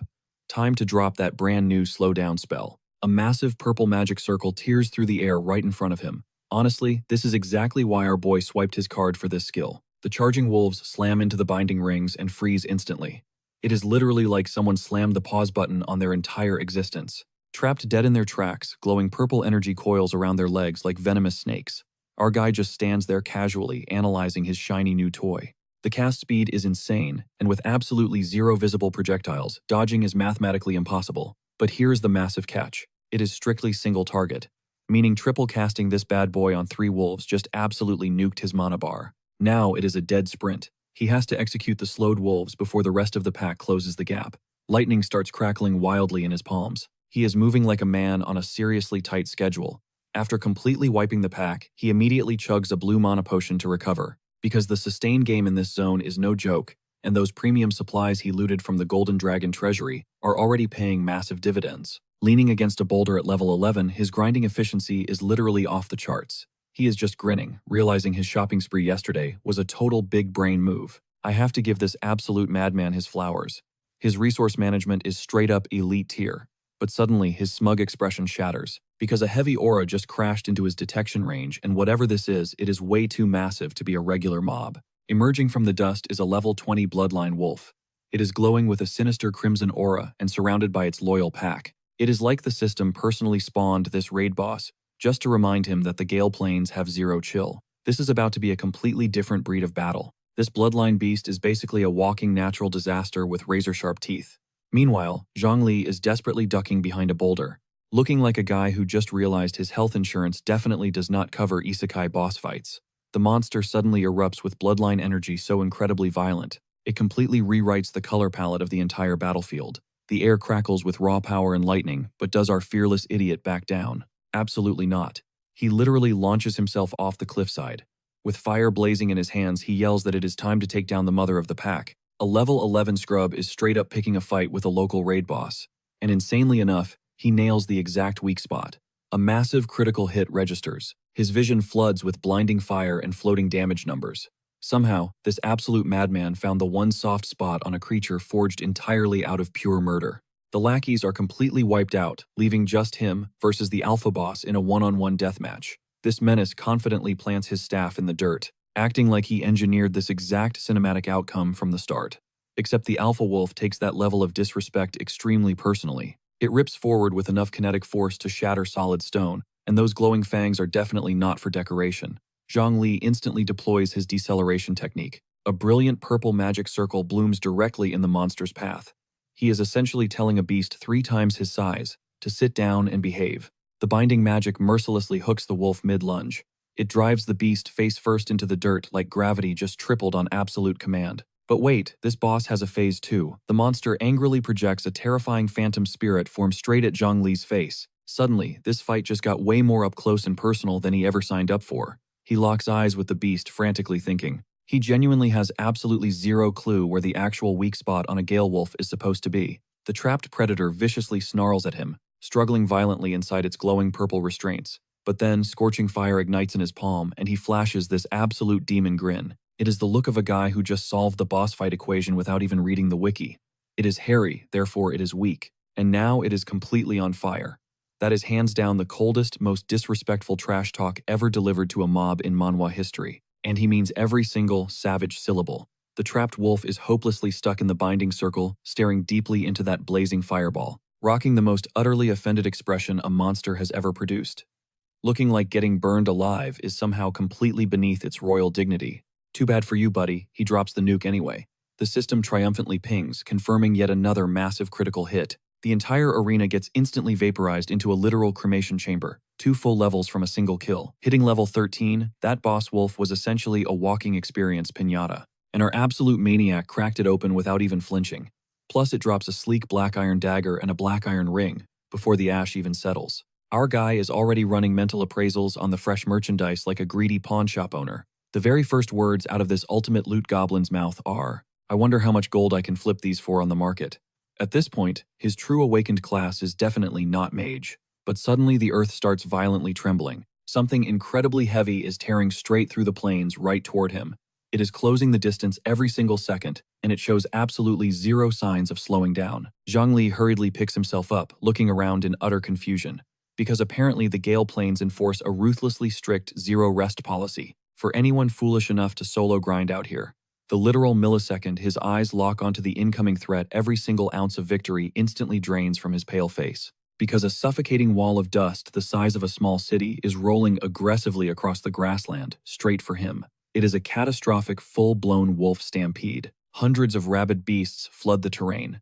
It honestly looks like the server just spawned a massive world event and completely forgot to warn the players. He desperately crouches behind cover, white-knuckling his new dagger and panicking. He literally just finished taking down an elite boss monster. There is absolutely zero need for this extreme level of retaliation, but the endless wave of wolves is already swarming in from every conceivable angle, and our boy is about to experience the absolute horror of getting isekai roadkilled. He is about to get brutally ragdolled straight through the stampede. He is getting tossed around like a paper cup in a Category 5 hurricane. Massive wolves are just blurring past him from every single direction. But right in the middle of this absolute meat grinder, he downs a mana potion, and a massive realization hits him. This pack, they do not even care that he is there. The truth smacks him harder than a freight train. If these beasts are not hunting him for payback, then somebody else just kicked the hornet's nest. And they woke up something terrifying. His gamer brain connects the dots in a split second. The only monster capable of commanding a stampede, this enormous, the Wolf King itself. Meaning some crazy squad just aggroed the regional boss, and this entire map just turned into a death zone. Now any normal player would be sprinting for the nearest safe zone, but our absolute menace of a main character, he immediately starts charging straight toward the boss coordinates, screaming at the top of his lungs that the legendary drops belong to him and absolutely nobody else. Honestly, at this point, I cannot tell if he is fearlessly brave or literally insane. Seriously though. But let us jump over to a gloomy cave entrance, where a completely different raid party just barely survived a brutal clear. And bro, they look like they just went through a meat grinder blindfolded. 3 battered adventurers are holding the front line, weapons shaking as they gasp for air. Right in the middle stands this gorgeous orange-haired healer with emerald eyes. And let me tell you, the illustrator absolutely snapped on her character design, because she literally just hijacked all my attention away from the blood-soaked battlefield. But before I can even start simping, the bald party leader starts screaming his lungs out, cursing out a bunch of shadows for kill-stealing and plotting an ambush. And their response? A brutal slash straight across his frontline swordsman. Yeah, whoever just crashed this raid definitely did not come to talk things out. These absolute vultures have the sheer audacity to smirk and say, blame your own stupidity for trying to solo a boss raid without clearing the perimeter, claiming that if they did not swoop in to steal the ultimate loot, someone else would have anyway. The ego on these bottom feeders is actually off the charts. We are looking at a heavily armed death squad of player killers. And they just boldly declared that the epic gear, the blood-striped Wolf King's corpse, all of it, is their property now. Lock this treacherous crew in your memory, trust me on this. The three exhausted adventurers can only watch as this grinning mob slowly boxes them in. The power scaling here is an absolute joke. They are completely outmatched. So the spineless captain instantly folds, begging to trade all their hard-earned rewards, throwing away the epic drops, the legendary boss materials, everything, just to keep his own health bar above zero, while poor Vivi just stands there frozen, forced to watch her supposed protector completely shatter under pressure. But the mohawk-wearing bandit leader just cackles and completely flips the script. The shiny loot is not enough for him anymore. He locks his eyes on the beautiful priestess. He wants Vivi, and the pure dread in this scene just skyrocketed to terrifying levels. This absolute monster actually smirks and says, once I am done enjoying my new prize, I might just let the rest of you scurry away, flashing a terrifying smile that literally screams villain arc, because the dark turn this manhwa just took is giving me straight-up chills. Panicking Vivi desperately screams for her captain to do something, and this pathetic excuse for a warrior, this absolute trash-tier leader just stutters, pleading Vivi, please do not hate me for this. Bro is literally sobbing about his own survival, fully prepared to sacrifice his innocent support class to a pack of wolves, just to save his own pathetic skin. I am not exaggerating. He is officially the most garbage character in this entire series, and that is saying a lot. He actually lunges to grab her, as she weakly whispers, no. And honestly, the ultimate betrayal coming from her own guildmate hits way harder than any bandit blade ever could. Her back slams against the jagged cavern wall, her escape route completely blocked, as she tearfully begs these monsters to stay back. And I swear, if our main character does not drop into this scene in the next 5 seconds, I am throwing hands with the author. A filthy hand violently snatches her arm as her desperate pleas echo through the cave. The absolute despair in her eyes is heart-wrenching, because she fully realizes that no hero is coming to save her, until a blinding flash of azure lightning absolutely obliterates the darkness, carving a path of pure destruction straight through the bandit front line, instantly serving every single one of these degenerates a lethal dose of high voltage. The entire battlefield goes completely dead silent. Time literally freezes. The player killers, the cowardly captain, even a stunned Vivi. Not a single soul can comprehend what kind of godly tier magic just nuked the area. The Mohawk boss is absolutely seething, with static electricity literally smoking off his charred scalp. He furiously roars into the shadows, demanding to know who dared to steal his prey. The sheer audacity of this villain playing the victim right now. He violently swings his blade through the dissipating smoke, ordering his surviving goons to charge blindly into the dust, barking at this mysterious powerhouse to step out and show their face. Pretty loud words from a coward who specializes in hunting exhausted low levels. Then, stepping out from the blazing inferno with a menacing, boss-level smirk carved onto his face, the goat himself, Jiang Li, finally enters the chat, casually mocking these losers, pointing out that the sun has not even set and they are already out here farming negative karma. The visual is absolutely iconic. He is literally cloaked in an aura of raging flames, casually resting his demonic skull-tipped staff on his shoulder, smoothly asking if they are truly this committed to being absolute trash. I am telling you, this entrance is easily the most hype, adrenaline-pumping panel this entire manhwa has dropped so far. Triggered by his words, one of the enraged bandits violently lunges at him, bringing down a massive, lethal overhead strike, aimed right for his skull. And Jiang Li, he effortlessly catches the razor-sharp blade with his bare hand, like someone just tossed him a water bottle. Piercing the attacker's soul with an icy glare, he coldly drops the hardest line, "Did I say you could interrupt me?" before instantly detonating a point-blank blast of hellfire so catastrophically huge. The shockwave literally launches that fool and 3 of his closest buddies straight into orbit, because rule number 1 of survival, you never interrupt the main character's monologue. That loudmouth bandit boss who was just playing God, he is suddenly eating dirt, pathetically begging the universe for mercy, and right in the middle of this beautiful chaos stands Vivi, completely paralyzed, watching a mysterious god-tier player single-handedly eradicate her darkest nightmare in less than 60 seconds. Trembling, she slowly looks up at her blazing savior, tears of disbelief spilling down her cheeks as she softly whispers, "Is it really you?" Meaning this girl already has Zhongli completely figured out. We just walked straight into some hidden lore nobody gave us a heads up about. Meanwhile, Mohawk Guy is out here doing mental gymnastics for the first time ever. Why? Because half his crew just got wiped off the map in one single devastating combo. Dude is just standing there gripping his tiny blade, probably deeply regretting his entire career choice as a local thug. But this absolute clown somehow gaslights himself back into feeling brave, thinking that at the end of the day, Zhongli is just a frail spellcaster. And apparently in this universe, being a mage means you are basically made of glass and incredibly easy to jump. So he commands his entire mob to rush our boy all at once, screaming at them to interrupt his casting, and these mindless goons actually blindly obey. Except Zhongli just effortlessly summons a blazing inferno in his palm, looking chill like he is just warming up by a cozy winter campfire. He casually wonders out loud why these fools are sprinting at him, like they are practically begging to get sent straight to the afterlife. Then he unleashes a blast of fire so incredibly savage it turns the whole ambush into a literal barbecue, roasting them while asking if they are truly in a rush to meet their ancestors. The Mohawk leader barely dodges the blazing heatwave, while one of his henchmen completely eats dirt face first, his weapon flying off into orbit like it just violently quit its job.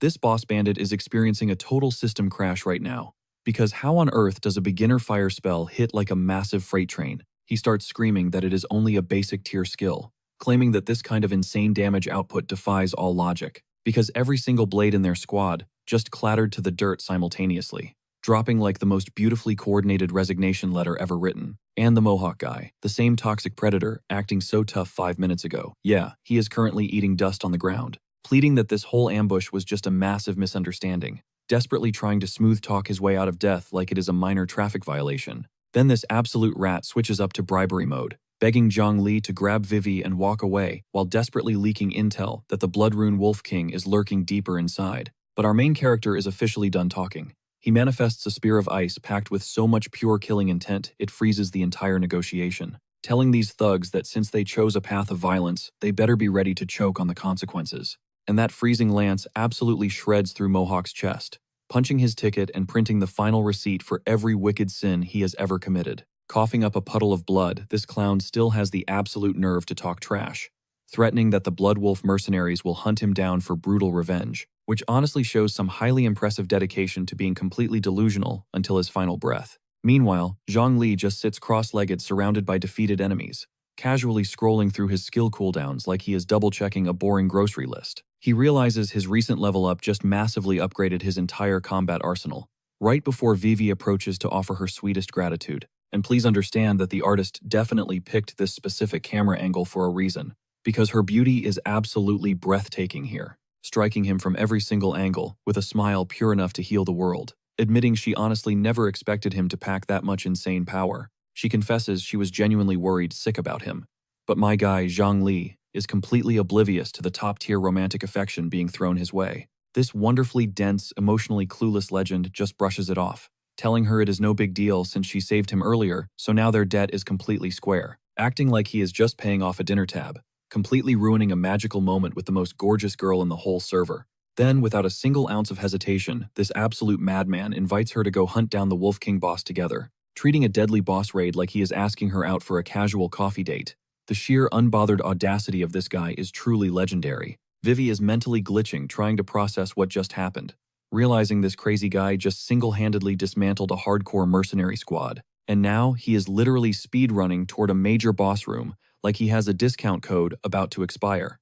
Honestly, her stunned expression speaks straight to my soul. Then the panel hits us with a gorgeous close-up shot, highlighting those stunning, glowing emerald eyes of hers. She starts heavily suspecting he is hiding some incredibly overpowered hidden class, because there is zero chance someone this young should be this broken. And respectfully, my brain has also completely flatlined, staring at this beautiful artwork. They finally step deep inside the dark cavern, and right there waits the legendary Bloodrune Wolf King, a terrifying level 25 boss monster, lounging across the cold stone floor like an absolute demon claiming its territory. Now let me break down the alarming math for you all. Zhongli is only level 20, having just barely touched Black Iron rank. Yet this monstrous beast is sitting a full 5 levels above his weight class. Add a massive boss stat multiplier on top of that massive gap. Vivi instantly voices what every sane player is thinking, asking if just two people can actually take this nightmare down, which is easily the most rational question asked in this entire storyline. But Zhongli faces impossible odds with the exact same fearless energy every time, claiming they will never know unless they try, and immediately launches a blistering fire lance right between the Wolf King's eyes, because playing it safe is simply not in our boy's vocabulary. The massive explosion instantly floods the dark cave with scorching intense heat. For a split second, it feels like this raid might actually be a total breeze. Except the system screen refuses to give him any good news. 0 critical hits and absolutely 0 weakness indicators pop up, meaning fire damage against this beast is like tossing a warm napkin at a heavy military tank. And the giant Wolf King takes that initial attack highly personally, bursting right through the roaring flames, screaming that these pathetic intruders are about to meet a gruesome end. And the fact that this beast can actually speak, that just cranked the nightmare fuel to 11. Zhongli stares up at this absolute skyscraper of a boss, completely mind-blown that a wild mob is dropping full sentences. But his gamer instincts instantly kick into overdrive. Brute forcing with fire is a dead end. But wait, the Wolf King has absolutely 0 magic resistance. This raid just morphed into a high-stakes puzzle. He trashes his original strat in a split second and launches a crowd control spell.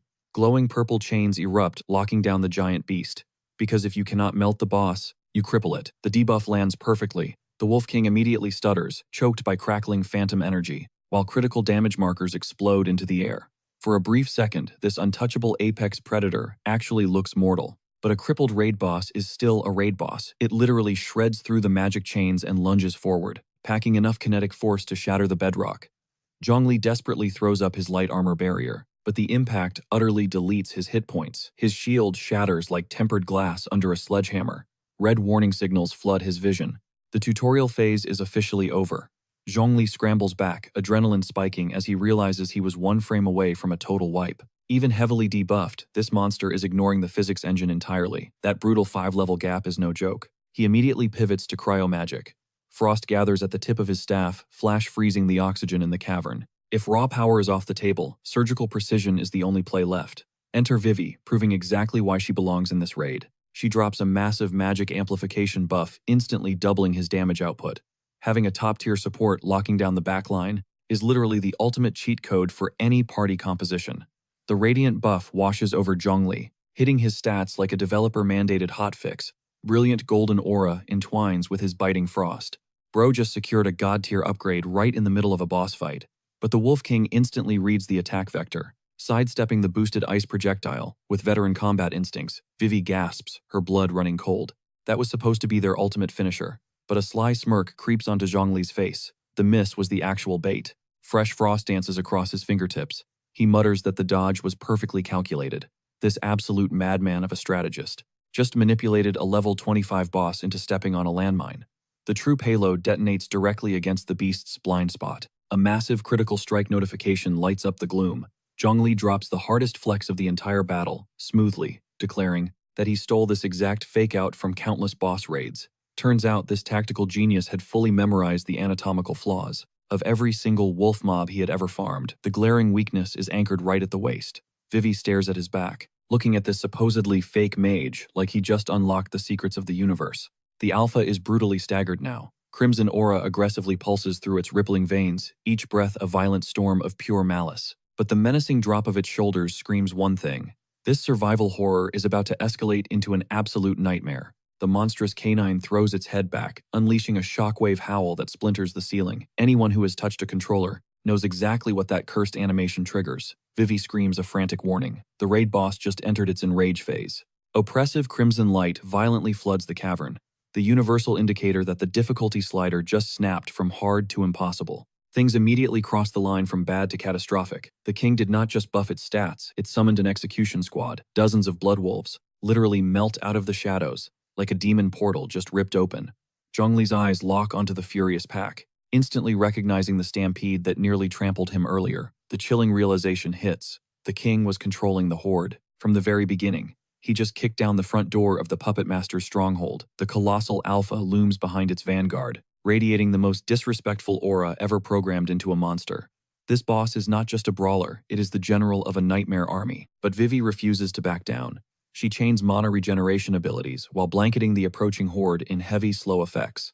Her immaculate support rotations are transforming this suicide mission into an absolute masterclass of duo combat. Standing dead center on a glowing crimson spell circle, Zhongli squares up against the apocalypse.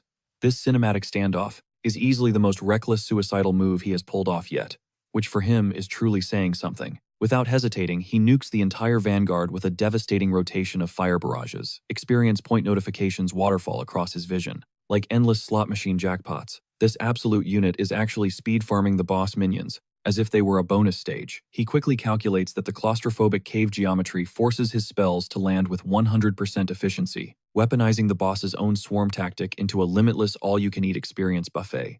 And then the ultimate galaxy brain realization strikes him, flooding this tiny arena with expendable minions completely body-blocked the Wolf King, which means the boss literally played itself worse than any debuff ever could. So our absolute madman locks gazes with the Wolf King, staring straight into those glowing crimson eyes, and delivers a bone-chilling ultimatum. Spam that summon skill one more time. That is, if you want to keep breathing. Because this absolute menace just weaponized a boss ultimate, turning a deadly mechanic into his own personal power-leveling buffet. And the Wolf King? It answers with nothing but pure unbridled fury. No mere mortal has ever dared to disrespect its signature move like this. The beast snaps, and this overgrown monster is finally taking off the kid gloves. It launches forward with every ounce of its remaining life force, razor-sharp claws shredding through the very air, aiming straight for Zhongli. And our boy is actually getting shoved backward, completely overwhelmed by the sheer crushing aura of a raid boss that just threw diplomacy out the window. But Zhongli spots the fatal flaw in that reckless assault. Crimson flames spiral violently in his palm, as he whispers that the perfect execution window is finally open. He detonates his entire magical reserve, unleashing a catastrophic hellfire blast that swallows the corrupted beast entirely. The system immediately chimes with a glorious level 14 ping, while the deafening howl shaking the cavern walls is either a tragic death rattle or the sound of the thickest loot piñata popping open in series history. System notifications for experience points are absolutely flooding his vision, flashing endlessly like a broken Vegas slot machine, because this absolute mad lad literally milked an entire minion wave for maximum gains. Even Vivi is vacuuming up massive chunks of passive experience, literally just by breathing in his general vicinity. Honestly, that is the most relatable away-from-keyboard carry strategy ever witnessed.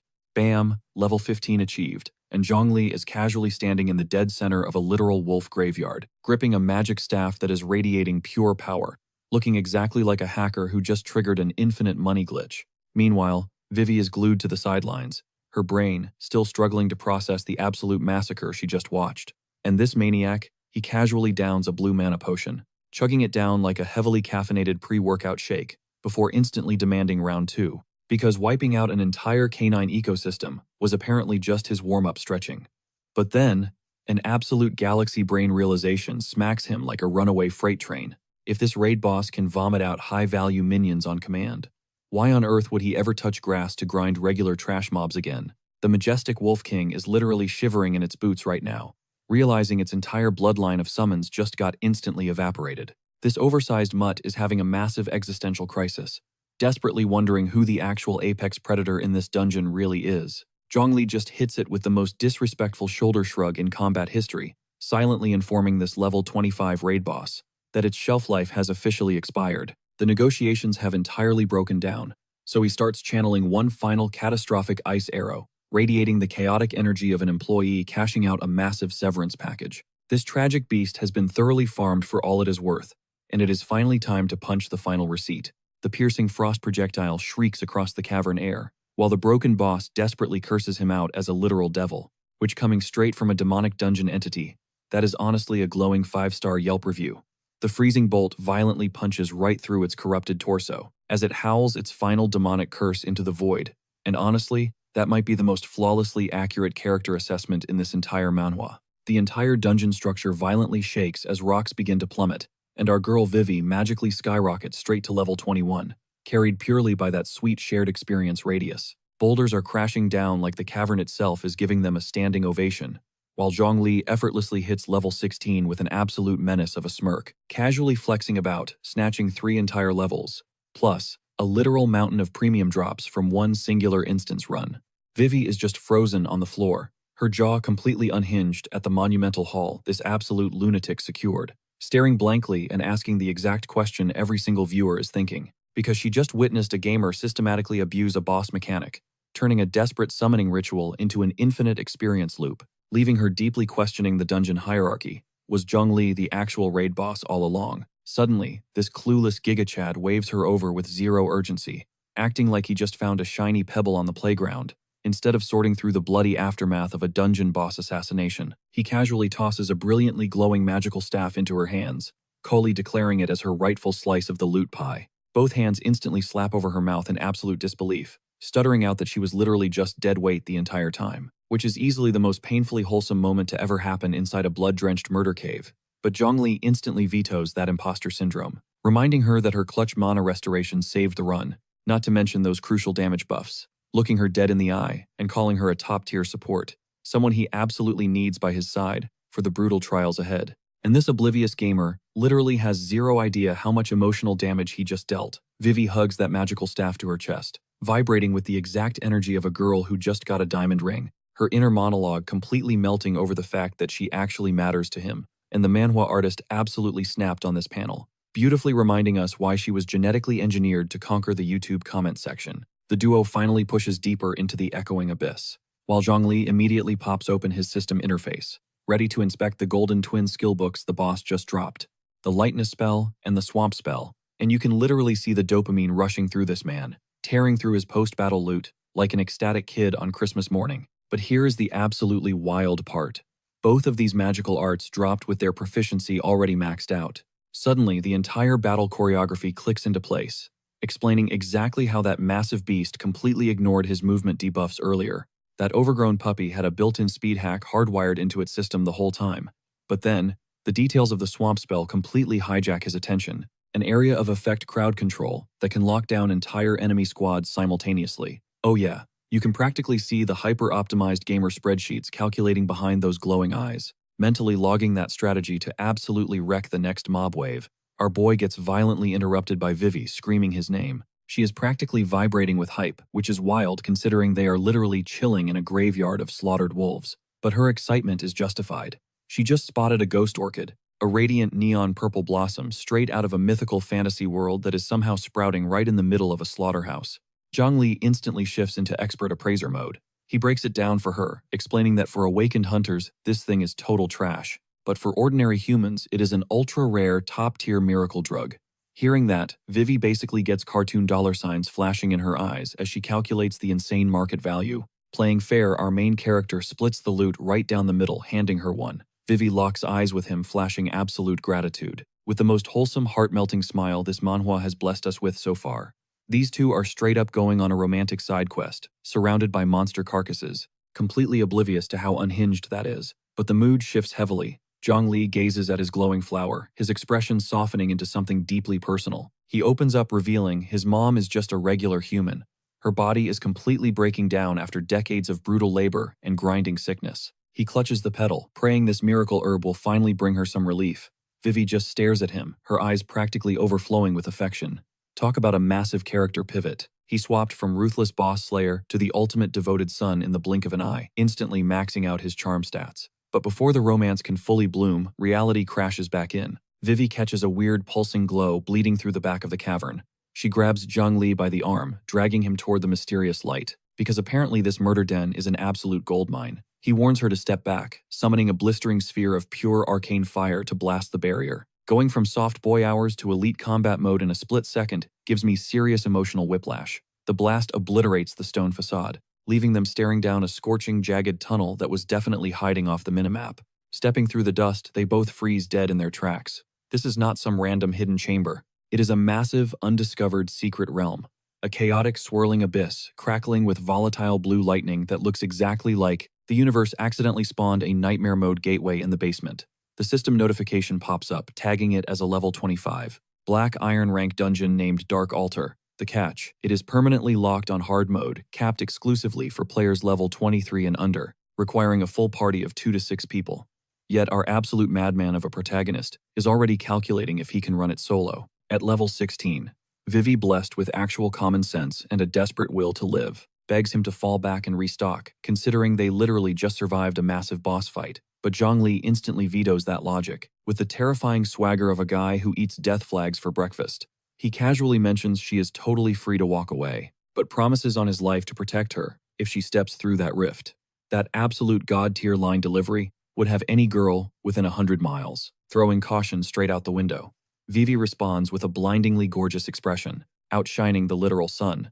She completely buys into his crazy plan, whispering her relief with the absolute devotion of someone ready to march straight into the abyss for this man. Pumping her fist, she aggressively swears to be his meat shield if things go south. Naturally, the artist decides to frame her in an incredibly distracting curve-hugging outfit right at this exact moment. It makes reading the actual subtitles completely impossible, which I am equally mad and thrilled about. They dive through the vortex, crash landing into a corrupted pitch-black forest as the system instantly assigns them a doom timer quest.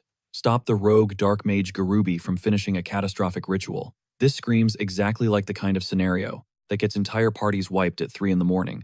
But Zhang Li only hears the words dark mage, and his loot goblin brain instantly auto-translates that into top-tier magical gear drops. You can literally see the demonic greed sparking in his eyes as he mentally scans the legendary loot tables. Without hesitating, this absolute psycho sprints headfirst into the death trap, screaming about how hyped he is, while Vivi scrambles after him in a panic, desperately pleading for him to hit the brakes. They are officially the most chaotic, underleveled duo to ever disrespect a hard mode raid. But a split second later, Zhang Li drops the playful aura. He snatches Vivi by the wrist, yanking her violently behind a massive rotting trunk and hissing at her to stay down. The sheer velocity of his shift from hyperactive kid to lethal, cold-blooded assassin is actually terrifying. Pinned against the bark, Vivi is completely clueless about what is happening, while Zhang Li peeks around the edge with dead serious predator eyes. He has clearly locked onto a target that you absolutely do not want to aggro by accident. Prowling through the mist is a level 20 skeleton knight mounted on a phantom steed burning with azure hellfire. This random grunt enemy possesses an aura so intimidating it could easily serve as the final boss in a lower tier series. Realizing the absolute lowest tier cannon fodder in this zone out levels him by 4 whole ranks. Zhang Li finally starts sweating his life choices, huddled in the dirt with a girl who has placed way too much blind faith in his sanity. But wait, it gets worse. An entire death squad of skeletal cavalry and shadow assassins is patrolling the ridge. Yet instead of mashing the retreat button, this absolute clown is practically drooling over the massive experience and item drops. His internal survival radar is permanently broken. Too bad their stealth mission completely falls apart in less than 4 seconds. The undead squad locks onto them instantly, and the sheer panic on their faces is absolute cinematic gold. Operation Stealth just went completely up in flames. A horde of skeletal knights comes charging through the shadows, screeching about intruders, swinging their rusted blades with absolute murderous intent. Zhang Li barely drops into a combat stance before the vanguard hits. Luckily for our guy, these undead grunts swing like literal level 1 mob characters, broadcasting every single strike a mile away. If these boneheads had even a single brain cell left, this skirmish would be a totally different story. So, he figures it is the perfect time to beta test that new swamp skill he looted from the Alpha Wolf. He slams his staff into the dirt, infecting the entire battlefield with a glowing emerald sludge. Because who needs a practice dummy when you can just limit test in a life or death situation? The skeletal warhorse instantly plunges into the toxic mire, swallowing them like hungry quicksand. Bones violently rattle as both rider and mount are completely paralyzed mid-sprint. Now here is where our main character goes absolutely feral. He follows up the crowd control by igniting a massive fireball in his palm. That devilish grin on his face, it means these trapped mobs are about to experience the devastating combo of heavy lockdown and raw area of effect damage. The blast absolutely vaporizes the swamp zone. Charred ribs and skulls rain from the sky like a bomb just went off in a graveyard. This maxed out swamp ability stretches across a ridiculous 30-meter radius, meaning this one single skill just evolved Zhang Li from a solo targeting rogue into a walking nuke against massive hordes. He flexes over the dissolving undead, casually realizing he might never have to sweat in a one-on-one duel ever again. Those desperate bony fingers clawing at his boots just make this the coldest, most disrespectful victory pose we have seen yet. Suddenly, a heavy crash echoes from deep within the cursed woods. Vivi immediately tenses up, wondering if another squad is actively raiding a boss room. After all, they cannot be the only psychos insane enough to dive into this hellhole. Zhang Li connects the dots in a heartbeat. He guesses another party must have accidentally aggroed the dark mage way ahead of schedule. He commands Vivi to hold the line while he scouts ahead totally alone. Because honestly, this guy's addiction to solo leveling is practically incurable. Pushing through the brush, he discovers a full raid party of heavy knights getting absolutely shredded by the skeletal vanguard. Their frontline tank is practically coughing up blood, screaming for an emergency escape scroll, because this entire squad is literal seconds away from being wiped out. But right in the eye of this chaotic storm stands a violet-haired goddess. a top-tier beauty who just permanently altered my brain chemistry and shattered my entire priority list. Seriously, she is glowing like the head artist's absolute magnum opus. Suddenly, a giant undead cavalry unit crashes into her bodyguard like a runaway freight train. The dude barely raises his heavy shield before the sheer kinetic force crushes him face first into the dirt. Another monster lunges forward to deliver the fatal execution, and the guard's eyes blow wide open. His blocking arm is completely shattered. There is absolutely zero defense left between this nightmare cavalry and a total bloodbath. Boom Zhongli instantly materializes, using his light armor skill, parrying the death blow, like he specifically choreographed this entrance for peak cinematic glory. And knowing our resident edgelord, he definitely did. The stunning violet-haired girl spins around, and the name that slips past her lips is none other than Zhongli. That pure, unfiltered shock written across her face screams that she already has some major history with our boy, making their hidden past the spiciest new subplot in this entire run. The squad's captain actually recognizes him too. He blurts out Zhongli's name, remembering him from the Hunter Academy, sounding utterly mind-blown that the literal worst student in their class just tanked a hit from a level 20 monstrosity. Then reality hits him. Zhongli literally just survived his awakening ceremony a few days ago. You can see the gears turning in the captain's head, desperately trying to calculate how a rookie trash-tier hunter is casually standing in a hard-mode zone, deflecting strikes that nearly snapped him in half. Gripping his wounded arm, the knight barks that these cursed beasts are way out of a beginner's league, and they refuse to play babysitter right now, which officially ranks as the most delusional, confidently incorrect statement ever muttered by a man who is literally being saved from death. Zhongli just brushes off the disrespect with a smirk icy enough to freeze hell. He is fully preparing to humble every single elite pro standing in this clearing, and he already tastes the victory. Telling them to save their breath, he instantly detonates a cataclysmic firestorm, swallowing the entire undead vanguard in blazing fury. It is like the whole forest just got slapped with a fiery eviction notice. The brainless skeletal riders blindly charge through the inferno, because the undead possess zero survival instincts, sprinting headfirst into a solid wall of scorching magic that instantly vaporizes their bones into white ash. Plus, 40 experience points pop up per kill, spamming his system notifications 4 times in a single breath. This absolute menace just harvested more raw experience in 5 seconds than this so-called elite guild farmed during their entire dungeon dive. He casually scratches the back of his neck, completely unbothered by the blazing carnage, and just whispers, "Done." A blue system screen flashes, announcing his promotion to level 17, ringing out like a digital receipt for absolute battlefield dominance. That same arrogant captain who just ordered him to run away, he is standing there completely paralyzed, jaw glued to the floor, violently stuttering as he processes the total massacre. Just one devastating strike. That is all it took. The sheer mind-bending shock is literally short-circuiting this dude's entire reality. The purple-haired absolute stunner is just watching the whole scene unfold, whispering that this guy is seriously built different. Her golden eyes are literally glowing, like she just hit the jackpot, and honestly, the way the artist cooked up this panel needs a warning label. Meanwhile, her knights instantly flip from begging for help to massive ego-tripping screaming at our boy to get lost. It is hands down the most pathetic amount of cope I have ever witnessed from grown men in armor. But the purple-haired queen just completely ignores them, marching straight up to Zhongli. She flexes that she totally called his hidden potential. And our oblivious king literally has zero clue who he is talking to, since his social radar has been permanently disconnected from the server. But suddenly the gears shift, and it hits him. Wait, you are Mo Qingqing, that prodigy chick, stepping neck and neck with Li Moen, meaning he is currently standing face-to-face with top-tier academy royalty, and she has been secretly scouting his moves this entire run. Qingqing hits him with a warning about the dungeon's threat level, while her knight throws shade from the back, claiming Zhongli merely kill-stole the mobs they had already softened up, which is easily the wildest, most delusional cap ever spit, by a dude who was literally eating dirt barely 30 seconds ago. The guards puff out their chests, flexing their elite black iron status like it means something. They tell him to step back, and the sheer volume of unearned confidence radiating off these guys could genuinely power an entire grid. Zhongli absolutely could not care less about their resumes and straight up pivots to leave. He has a boss to hunt, and these bottom-tier NPCs are just wasting his time. Throwing one last glance over his shoulder, he mentally logs the fact that this squad gets clapped by tutorial-level trash mobs, confirming they pose zero threat to his boss loot monopoly. But Qingqing is not letting him walk away that easily. She intercepts him, dropping the hard truth that he is probably not even sitting at black iron yet. And the specific way she frames that sentence is a dead giveaway. She is brewing up an offer he cannot possibly reject. Yet, our guy casually leaks that he is already sitting at level 17 and ranking up is basically just a side quest at this point.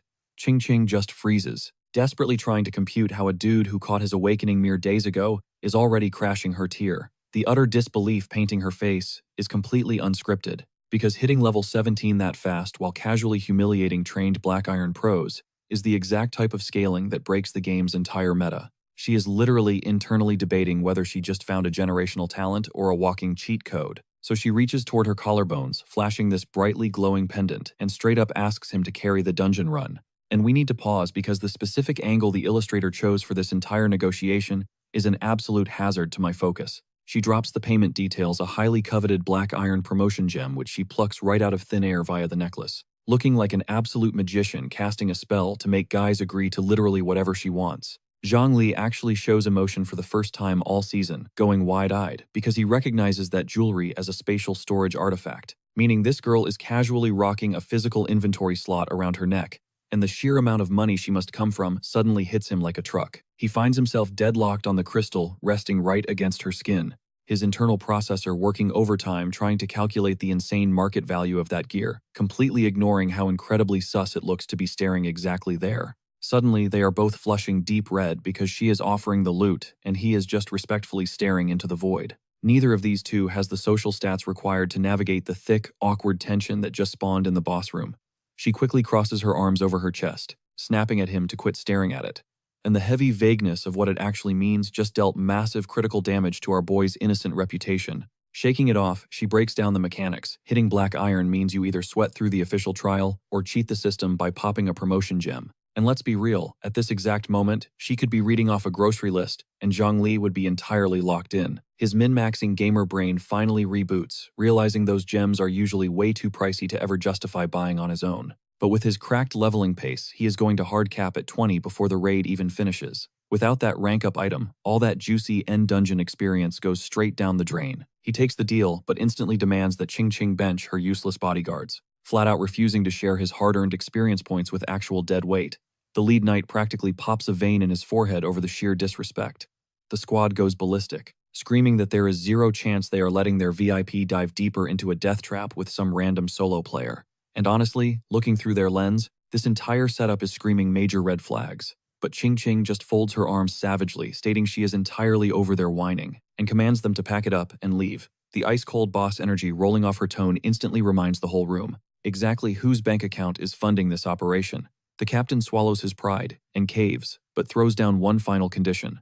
They have to stress test Zhang Li's actual combat chops before abandoning their client with a literal freshman inside a murder zone, which no cap is the first logical thought to ever leave this dude's mouth. He whips out his blade, aiming the steel right at Zhang Li's chest from across the dirt, demanding he back up all that talk. Meanwhile, Ching Ching is just chilling on the sidelines watching the drama pop off, looking like she specifically ordered dinner and a show for this raid. Not backing down, Zhang Li sparks a blazing flame in his palm, letting the knight know he is more than ready for the smoke. He better brace himself since playing it safe simply does not exist in his playbook. We are officially looking at the fastest beatdown ever documented. Off to the side, Vivi finally closes the distance, kicking off the mandatory introduction phase between the ladies. Qingshan discovers Vivi actually goes by Shu Wei, and suddenly, we witness top-tier beauties forming a connection. All while the guy they are hyper-focused on prepares to absolutely vaporize a plated warrior 20 feet down the road. Qingshan instantly squints, catching onto the undeniable physical proximity between Vivi and Zhang Li. The envy meter is officially off the charts right now, as this love triangle constructs itself live on camera. Meanwhile, our boy remains completely blind to the romantic bloodbath brewing right above his dense skull. Qingshan wastes 0 seconds hooking onto his bicep for a quote-unquote private chat. Vivi straight up panics, realizing the turf war has officially kicked off. And this absolute clown just stands there looking like the last available seat on a crowded bus. But the romance plot pauses immediately. Why? Because a level 27 nightmare, dubbed the Skeletal Dog Chieftain, spawns straight out of the shadows. Dripping in toxic violet aura, this monstrosity turns the previous Wolf King into a literal teacup poodle by comparison. Just as this beast enters the shot, our guy discovers a game-breaking glitch in his arsenal. He can dual cast abilities simultaneously. Merging them threatens to birth a completely unprecedented class of destruction that this universe has never witnessed. This absolute madman conjures a flaming sphere the size of an entire transit bus. He casually warns the armored dude that his strike runs a bit large, asking him to just tough it out. The heavily armored warrior stands frozen behind his shield, staring down a literal miniature sun falling from the sky. He manages to stutter out a complaint about facing a novice caster, but the brutal reality sinks in before he finishes speaking. Because 0 rookies possess the raw output to deep fry an entire neighborhood block. Every life choice flashes past this dude's retinas. He actually starts chanting his final goodbyes on loop, just to sell the tragedy, since dropping the line once lacked sufficient desperation. But then, the massive flames dissolve into thin air right at his back. Suddenly, the exact same guy who mentally drafted his testament moments prior suggests a draw, acting as if he controlled the situation. Our main character brushes the final sparks from his knuckles while flashing an unbelievably arrogant smirk. He essentially dares the guy to keep swinging if he feels lucky. I have honestly never seen a spare life handed out with such intense disrespect. This right here marks the pinnacle of pure, unfiltered delusion. The dude spins around and praises our boy's skills as decent but inferior, claiming everyone survived only because he held back his true strength. His squad drops a quick, respectful nod to Qingxin before announcing their immediate departure. The sheer velocity at which fully trained adults fled from a first-year student belongs in a tactical textbook. The second those guards vanish, Vivi dashes straight into the frame. She physically clings to his side, pleading for a permanent party invite after surviving that absolute trauma. His clueless response, a vague promise to try, but Qingxin stands firmly in the background, analyzing the entire embrace. Her piercing gold stare basically scans his entire relationship history. She knows for a literal fact that a girlfriend was never mentioned on his profile. The intense physical contact severely triggers her defenses. Finally, the two ladies exchange formal greetings. Qingxin establishes dominance by claiming classmate status, while Vivi brightly announces her actual name, Shu Wei. Caught in the middle, our protagonist remains blissfully unaware that he is the active battleground. Qingxin tightens her striking gaze. She internally calculates their intimacy level, instantly upgrading Vivi's threat status from random bystander to active enemy. Countering instantly, she locks onto his arm and demands a highly exclusive, one-on-one conversation. Vivi looks completely shell-shocked, utterly stunned by how fast the aggression leveled up. Qingxin dives straight into his chaotic awakening process. Yet this hopelessly thick dude maintains absolute eye contact and labels himself a basic spellcaster, all while hovering inches from a girl wearing the most incredibly distracting tactical gear imaginable. But then, he drops a massive philosophical flex, claiming unique classes are not required for true power. The absolute adoration radiating from her eyes confirms his speech, hit with maximum cinematic impact, on a gorgeous woman. He leans in with a devastatingly confident smile, whispering that he forged his own path to the top. Somebody needs to hand this guy a mirror so he realizes he is effortlessly conquering her affections entirely by accident. Mere seconds later, the grind set takes over as he boots up an agility buff, throwing himself right back into the slaughter. Because flirting fades but leveling up is eternal, he begins violently erasing undead enemies in every direction. Those sweet 40-point experience drops are splashing across the screen like festival fireworks. The interface casually announces his promotion to level 18, proving he treats this deadly zone like a morning workout routine. Deep in the foliage, Vivi and Qingxin crouch together, witnessing the woodlands get completely torched. Qingxin questions if he constantly operates on this level of insanity. Vivi brushes it off, admitting she also panicked, initially discussing his terrifying power like a mildly annoying habit. Immediately, Qingxin shifts into detective mode, catching on to Zhongli is literally spamming tutorial tier moves but somehow dealing endgame damage, and it is driving her absolutely insane. The stats are just not adding up. But hold on, because the difficulty is about to spike hard. The level 27 Skeleton Knight Commander finally drops into the arena, mounted on this undead steed, and radiating enough dark purple aura to fuel a horror movie franchise. But the second Zhongli spots that boss health bar, he actually grins like he just hit the jackpot. He instantly summons a marshland magic circle, and literally asks if there are any more bosses on the map like he is ordering fast food. The undead general immediately blitzes forward with its bone squad, and Zhongli flexes, saying numbers do not mean a thing. That is the exact type of trash talk that either cements your legacy or sends you straight back to the lobby. His mud trap instantly locks the entire skeleton wave in place, trapping them in quicksand fueled by sheer disrespect. He arrogantly points out that with the right crowd control, these spooky, scary skeletons are practically zero threat. Except the commander effortlessly shatters the trap, fixing its glowing red gaze on our boy with terrifying killing intent. It is basically screaming, "I am not some low-tier fodder," before totally blindsiding him and ramming its undead horse into him at max velocity. The brutal collision sends Zhongli flying. He completely failed to realize how fast a creature with zero muscle mass could actually move. He gets completely ragdolled through the air, and Qingxin shrieks in panic. We just officially went from easy mode to a full-blown survival crisis. Then the boss immediately whips around to face the girls. Apparently this monster is programmed to hunt the squishy backline first. Vivi absolutely loses it, realizing an armored skeleton on horseback just bumped them to the top of its hit list. But Vivi locks in, telling Ching Ching to go rescue Zhongli while she pulls the aggro. Do not sleep on this girl, because she just willingly challenged a boss 10 levels out of her league without a second thought. Ching Ching is visibly shaking, openly admitting she is scared out of her mind. Yet her face shows she is completely ready to step up and risk it all. Honestly, that one determined stare gave her more aura than the entire royal guard. But before anyone has to make a heroic sacrifice, a gigantic frost javelin tears across the battlefield.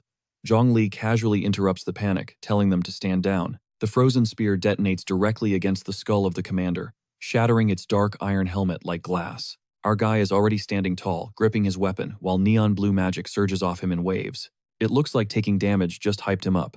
Ching Ching frantically asks if he is okay, totally ignoring the fact she just watched him get run over by a literal horse. Turns out his agility buff absorbed the worst of it. If that spell was down, he would have been instantly one-shot.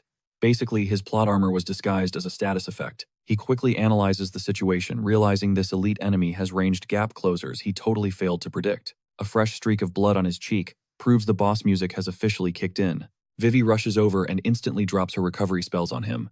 I'm not gonna lie, her god-tier support plays are the only reason this squad did not get squad wiped 3 chapters back. Fully restored, Zhongli launches himself back at the monster in a streak of blue lightning. This absolute madman treats lethal damage like pre-workout.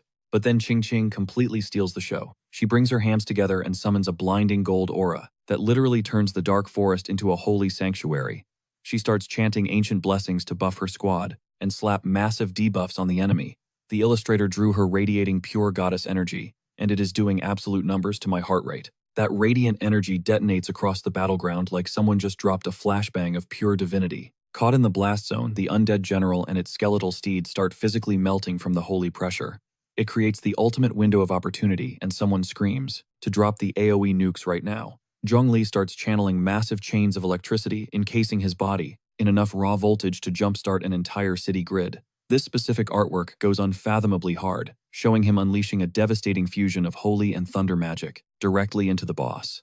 It hits like a billion-volt orbital strike, vaporizing anything unlucky enough to be in the way. Both Zhongli and Vivi are stunned by the sheer DPS output. He is shocked by the massive numbers, while Vivi quickly calculates that the holy aura is supercharging his attacks. Vivi immediately breaks down the stat boosts because her tactical gamer brain literally never sleeps. She points out that this buff infuses the team with holy damage, inflicts heavy armor, breaks, and blind statuses on the enemy, and basically acts as a massive damage multiplier. That is when the realization finally hits Vivi. Ching Ching actually holds the hidden class known as Holy Priest, proving that this shy girl is secretly wielding the most ridiculously overpowered support role in the entire universe. She was literally masking her OP status behind that innocent stare. Seriously, is every single thing about this girl absolutely top tier. Unfortunately, the commander forcibly cleanses its stun debuff and starts regenerating, because a level 27 boss does not just get one tapped by a single combo. Brushing off the flashy aesthetics, Zhongli barks at Xing Xing to refresh those buffs, while Vivi instantly starts cranking up his magic DPS. Suddenly, this random trio is vibing like an elite esports roster that has been grinding together for seasons on end. But the boss decides it is sick of playing turtle and full sprints straight past the vanguard gunning for the squishies. It's twisted logic. If wiping the main damage dealer is impossible, it might as well erase the healers off the map. That hulking monstrosity brings its greatsword crashing down like a meteor strike, instantly pulverizing the bedrock into dust. Throwing their hands up, Zhongli and Xing Xing throw down an absolute fortress of golden radiant shields just in the nick of time. The creature staggers back, screeching in pure disbelief, finally realizing this supposed trash-tier squad just tanked its ultimate attack. A brutal counterstrike absolutely fractures the undead overlord's skull, ripping a genuinely agonizing howl straight from its non-existent lungs. Since dropping radiant attacks on skeletons is literal, aimbot behavior, a blinding column of divine energy pierces straight through the suffocating tree line. You could probably spot this beacon from miles beyond the gate, looking so high budget it belongs in a AAA gaming trailer. As the smoke clears, this once terrifying tyrant is literally gasping for air, trembling as its entire HP pool gets absolutely melted down to 1%. Yet this crumbling fossil actually has the absolute nerve to shriek for a timeout, desperately begging for a few more seconds of borrowed time. Too bad Zhongli locked onto his target ages ago.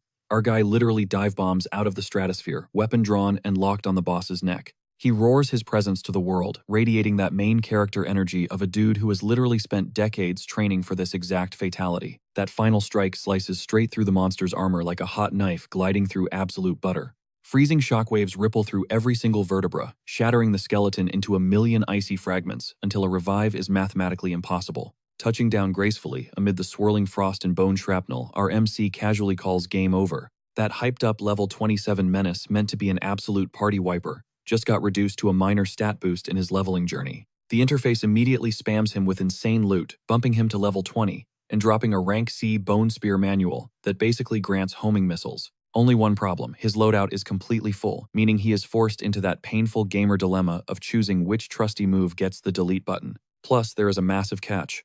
Unlocking it demands a black iron tier, leaving the book sitting uselessly in his inventory for the time being. Right on cue, Xingxing slides up to his side, flashing an adorable grin before casually tossing him a black iron upgrade crystal like it is a down payment. She claims it is strictly business. Boosting his stats helps the squad survive, ensuring he does not miss out on farming future zones. Honestly, that might be the absolute slickest sugar mommy flex anyone has ever pulled inside a literal death trap. Cheeks glowing crimson. She drops the formalities entirely surrounded by a sudden aura of glowing effects, and shyly asks him to drop the titles and just use her first name. The illustrator cranked the romantic filter so high on this frame that my monitor started sweating. But our completely oblivious protagonist just snatches her palm into a super aggressive bro shake, promising to pay her back, totally clueless that skin contact just made this girl's heart rate break the sound barrier. Flashing a blindingly innocent grin, he swears to double his return on investment down the road, leaving poor Xingxing burying her face in her hands, barely hanging on for dear life from the sheer riz. Meanwhile, the magical cherry blossoms floating around them are pushing the romance agenda way harder than they are. Cutting back to the surface world, the head bodyguard finally discovers his troops abandoned their VIP heiress. Underground, with a literal nobody. The absolute look of sheer, unadulterated terror on this guy's face deserves its own exhibit at the Louvre. Marching straight up to the portal, where his useless squad is chilling, he absolutely loses his mind, roaring at them for being so incredibly stupid. He is radiating the exact vibe of a dude who just watched his career get flushed down the toilet. A random grunt frantically attempts damage control, stammering that while Zhongli might be a rookie, his stats are cracked, so they are probably totally fine down there. But the sheer panic in his voice proves he is overdosing on pure copium. Right on cue, a fresh duo drops into the scene. A battle-scarred boomer named Uncle Fu and a chunky goggle-wearing teen who starts aggressively shouting that the vibes are entirely off. Whenever high-level backup pulls up looking this stressed, you already know the plot armor is about to get tested. Suddenly, a global alert flashes across the zone. The instance has forcibly mutated into a hellish abyss tier. Wasting zero time, Uncle Fu drafts every single elite player under level 25 to charge the gate immediately, screaming that the VIP is basically on death's door. Translating from gamer terms, the tutorial is over, and an absolute slaughterfest just began. Meanwhile, back in the danger zone, Vivi is chilling in the canopy playing scout. Zhongli is meditating on the forest floor to restore mana, and Xingxing is running perimeter defense. Suddenly, Vivi's radar pings hard. She whips her head around, demanding whoever is hiding to show themselves. Stepping out of the darkness is a gigantic, razor-sharp talon leaking pure suffocating malice. A deep, sinister voice echoes from the void, questioning if they are the rats invading its territory. Just sizing up that single foot is enough to confirm this is not some throwaway mini-boss. The nightmare steps forward, parting its jaws to reveal endless rows of meat-shredding fangs. It flashes a twisted smile, clapping back with a compliment for trashing its underlings, right before dropping a terrifying but. That notification hits like a straight-up death warrant. The shadows peel back, revealing the ultimate nightmare, a level 30 raid boss named Dark Mage Garubi, towering above our trio and casually announcing that they are about to become past tense. The power disparity here, absolute insanity enough to make a hardcore gamer smash their keyboard. Xingxing goes completely pale, her expression practically screaming pure panic. Because raid bosses do not just roam around hunting players, the game mechanics are officially broken. And just when you think the vibe cannot get any darker, the camera pans to Zhongli totally grounded in a meditative trance, absorbing the promotion gem as he forces a rank ascension. Xingxing clocks the reality instantly. Snapping him out of this state means instant death, so their heavy hitter is currently a sitting target. Clenching her jaw, she whispers that they have to run the clock. Right on cue, heavy steel crashes against the stone behind her back, as a squad of armored knights flexes their entry. Uncle Fu and his rescue team literally speed ran the entire zone just to make the save. Sprinting forward, the veteran desperately checks if his young lady is safe. Hearing his voice, Xingxing breathes out his name, completely shedding her panic aura now that the heavy cavalry has arrived. Without missing a beat, the backup squad rushes the monster, forcing Garubi to actually look down and mumble about the extra bodies. This proves the twisted sorcerer fully planned a 3 versus 1 slaughter and got caught slipping. But the dark mage gives zero cares about the numbers disadvantage, labeling them as minor bugs before weaving his hands to trigger a massive earth tremor technique. Because when you are level 30, backup is just extra fodder. Jagged amethyst pillars explode upward, turning the floor into a literal meat grinder, launching armored guards into the stratosphere. Covered in dust, the squad captain staggers up and drops a wild taunt, mocking the monster for relying on its high stats, claiming it lacks real skill. Honestly, this is the second time today this dude has barked at an entity that could vaporize him, and I am convinced his survival instincts are broken. Garubi does not even blink. Instead, he casually spawns an apocalyptic black hole right above the captain, literally eclipsing the ceiling. The completely humbled guard just stares up, barely choking out a bewildered gasp. Then the void rips open, birthing an absolute unit that instantly makes the previous undead mini-boss feel like the tutorial level. A skyscraper-sized fiend slams onto the battlefield, fracturing the bedrock upon impact. The system flashes a terrifying title, Lower Demon Lord. The behemoth stretches its wings, bellowing out to demand who dragged it from the underworld. The spectacled squadmate loses his absolute mind, shrieking its species name, because dragging a deep abyss fiend into a doomed raid is insane. Dropping to his knees, Garubi bows deeply, presenting the trapped humans as a fresh meat platter for his master. Yeah, the main villain literally just tossed the entire server population into the blender to feed a beast, rocking stats way above their pay grade. Peering down at the trembling party, the gargantuan beast scoffs, highly offended by the low-tier snacks. Giving off massive disappointed birthday vibes, the monster chuckles darkly, roasting them by claiming they barely qualify as dental floss. Down in the crater, the veteran warriors and spellcasters just drop their weapons, mentally logging out. The whole chat is basically spamming game over, crying that their run is finished. And to be real, the vibe is completely chalked. Every single person has given up, until a razor-sharp voice shatters the silence, chillingly asking who they plan on sacrificing. The massive overlord actually pivots, utterly bewildered that a piece of trash mob is talking back to an apocalyptic threat. The dust clears, revealing Zhongli standing tall from his meditation, surrounded by glowing interface panels confirming his rank up to Black Iron tier. His character sheet upgrades, unlocking a brand new skill slot, granting him the broken ability to dual cast magic. Smirking at his squad, he orders them to stand their ground because the meta just shifted. A cinematic tight shot captures his neon blue gaze as he coldly announces that this fight is far from over. The raw main character energy in this frame hits harder than the entire Royal Guard roster put together. Watching from the sidelines, Uncle Fu identifies the skeletal magic as a forbidden abyss tier technique, leaving his jaw on the floor as he tries to calculate who this absolute powerhouse really is. Even so, the old man doubts a fresh Black Iron rookie can scratch a boss. Well, watch this. Our boy unleashes a relentless barrage of jagged bone missiles straight at the Titan, delivering a high-velocity middle finger to the Dark Realm. The projectiles punch right through its impenetrable scales, sending dark blood exploding into the air. From a creature that literally viewed them as protein shakes. The sheer whiplash on the face of the monster is absolute cinematic gold. Its arrogant smirk instantly melts into pure, unadulterated wrath as it screams out a lethal promise. The sonic boom of its anger literally warps the atmosphere.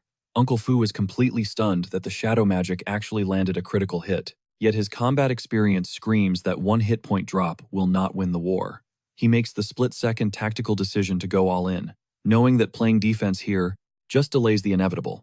Rallying every breathing soul in the cavern, he calls for an absolute suicide charge, screaming at them to form a wall around the heiress. For the first time since this raid started, the panicked extras finally lock in like hardcore veterans, rather than useless background props.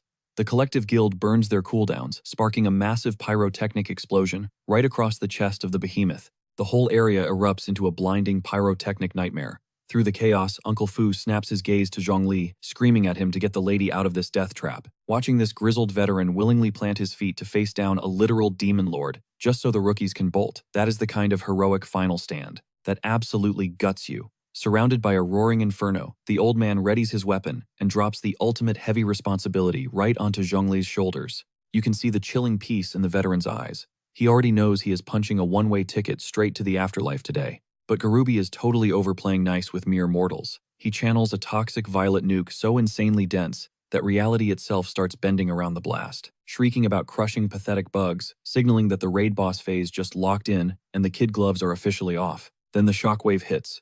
A tidal wave of violet destruction vaporizes everything in its path, completely swallowing the arena. Can the old man actually tank this? Can Zhongli keep the squad breathing? Can a newly minted black iron mage actually kite an apocalyptic threat? The suspense is literally keeping me on the edge of my seat. Suddenly a figure tears through the toxic smoke. It is Uncle Fu. Weapon gleaming, he bellows, a furious war cry, charging in like a warrior totally at peace with his own doom.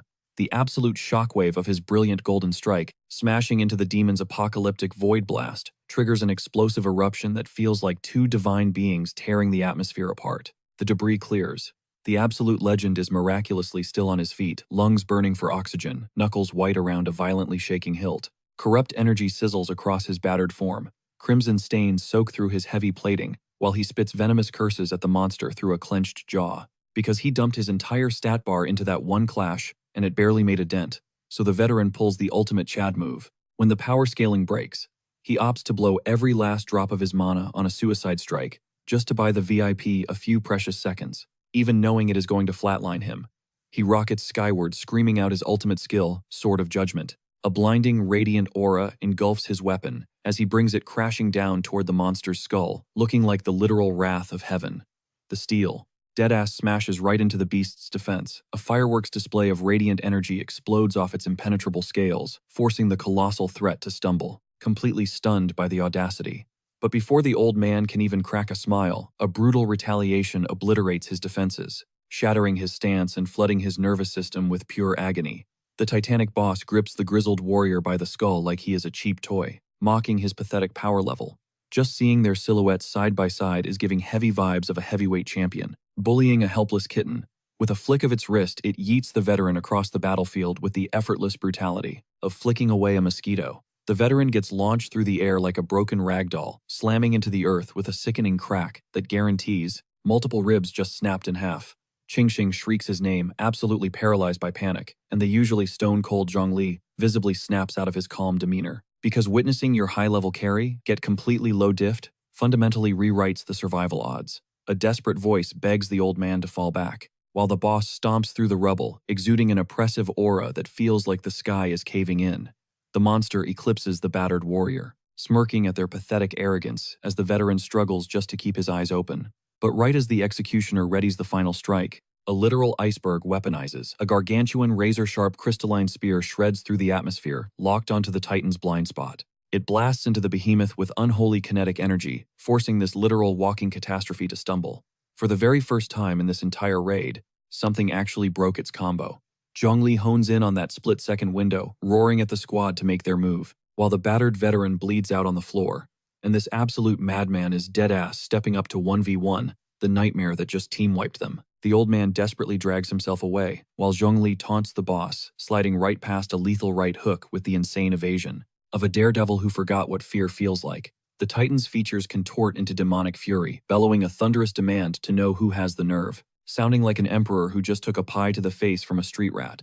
The dust clears to reveal Zhongli, a rookie black iron mage casually holding a frost-forged polearm pulsing with neon azure mana, calmly announcing he is taking over the fight. The sheer disrespect is off the charts. He rockets straight at the giant, slicing into its impenetrable hide with blistering spear combos. While loudly commanding the healers to start doing their jobs, this absolute psycho is casually micromanaging his squad while boxing a god. The veteran screams from the sidelines, furious that the rookie abandoned the escort mission just to jump into the meat grinder, begging him to run so the seniors can finish the job. But Zhongli instantly hits him with a hard rejection, declaring he already mapped out the boss's exact vulnerability. The icy conviction in his tone is downright terrifying. Even the demonic tyrant is low-key panicking, wiping blood off its face, while glitching over how a low-tier scrub is dual-wielding magic, a feat that literally breaks the game's mechanics for his rank. What they are witnessing is an absolute masterclass. Zhongli fusing two distinct elemental classes into a totally unrecorded hybrid meta, manifesting a devastating glacial edge on his weapon. The Titan is absolutely mauling over being treated like a test dummy. It screams about inferior trash with such raw hatred. You can tell its pride just suffered a lethal critical hit. The monster lunges straight for the kill, shrieking about absolute blasphemy. Like seriously, being a bottom-tier iron mage who casually solos high-level threats is basically illegal down in the abyss. But our guy Zhongli just pops his speed skill and dances around this monster's haymaker like he is playing on 0.5 speed. The distance between that crater and where he is actually standing is straight up mocking the poor guy. Then he totally flips the script, spamming his frost lance right into the creature's wings. It is absolutely shrieking while he slices it apart like a holiday turkey. And then this total savage actually has the audacity to crack a smile and casually drop the fact that its wings are its fatal flaw. You cannot make this up. Bro is acting like he just aced a biology final. The beast's wings are completely mangled, and Zhang Li, deadpan, tells the thing its spellcasting days are over, leaving the monster completely stuttering and demanding to know how he figured it out. With the boss's entire kit utterly neutralized, our boy literally starts giving a TED talk mid-battle about his academy's anti-monster curriculum, hyping up how these abyssal freaks are mankind's ultimate ops. But on the inside, he is sweating bullets, knowing the core's location is a total coin toss. It is straight up RNG at this point. Suddenly both fiends burst out laughing, as Garubi gladly points out their insane regeneration stats. These paper cuts are going to patch themselves up in seconds, meaning our squad is officially on a hardcore timer. Here is where things take a super dark turn. Garubi randomly bolts straight for the boss, shrieking about needing a massive energy top-off right now. Even the big bad looks caught off guard for a split second. The minion starts pleading for its life while our crew just stares in absolute shock, knowing deep down that whatever drops next is going to be terrible for the good guys. The supreme boss snatches Garubi up and literally chugs its own henchman like a post-workout smoothie. I guess underworld loyalty comes with a strict shelf life, and it just expired. Garubi gets swallowed whole, while agonizingly wailing, and the big bad loudly crunches on its underling's stats like popcorn at the cinema. Only this time, the monster is the main event. The overarching villain's physique starts violently expanding from the stolen stats, veins popping, as pure shadow magic floods into its corrupted veins.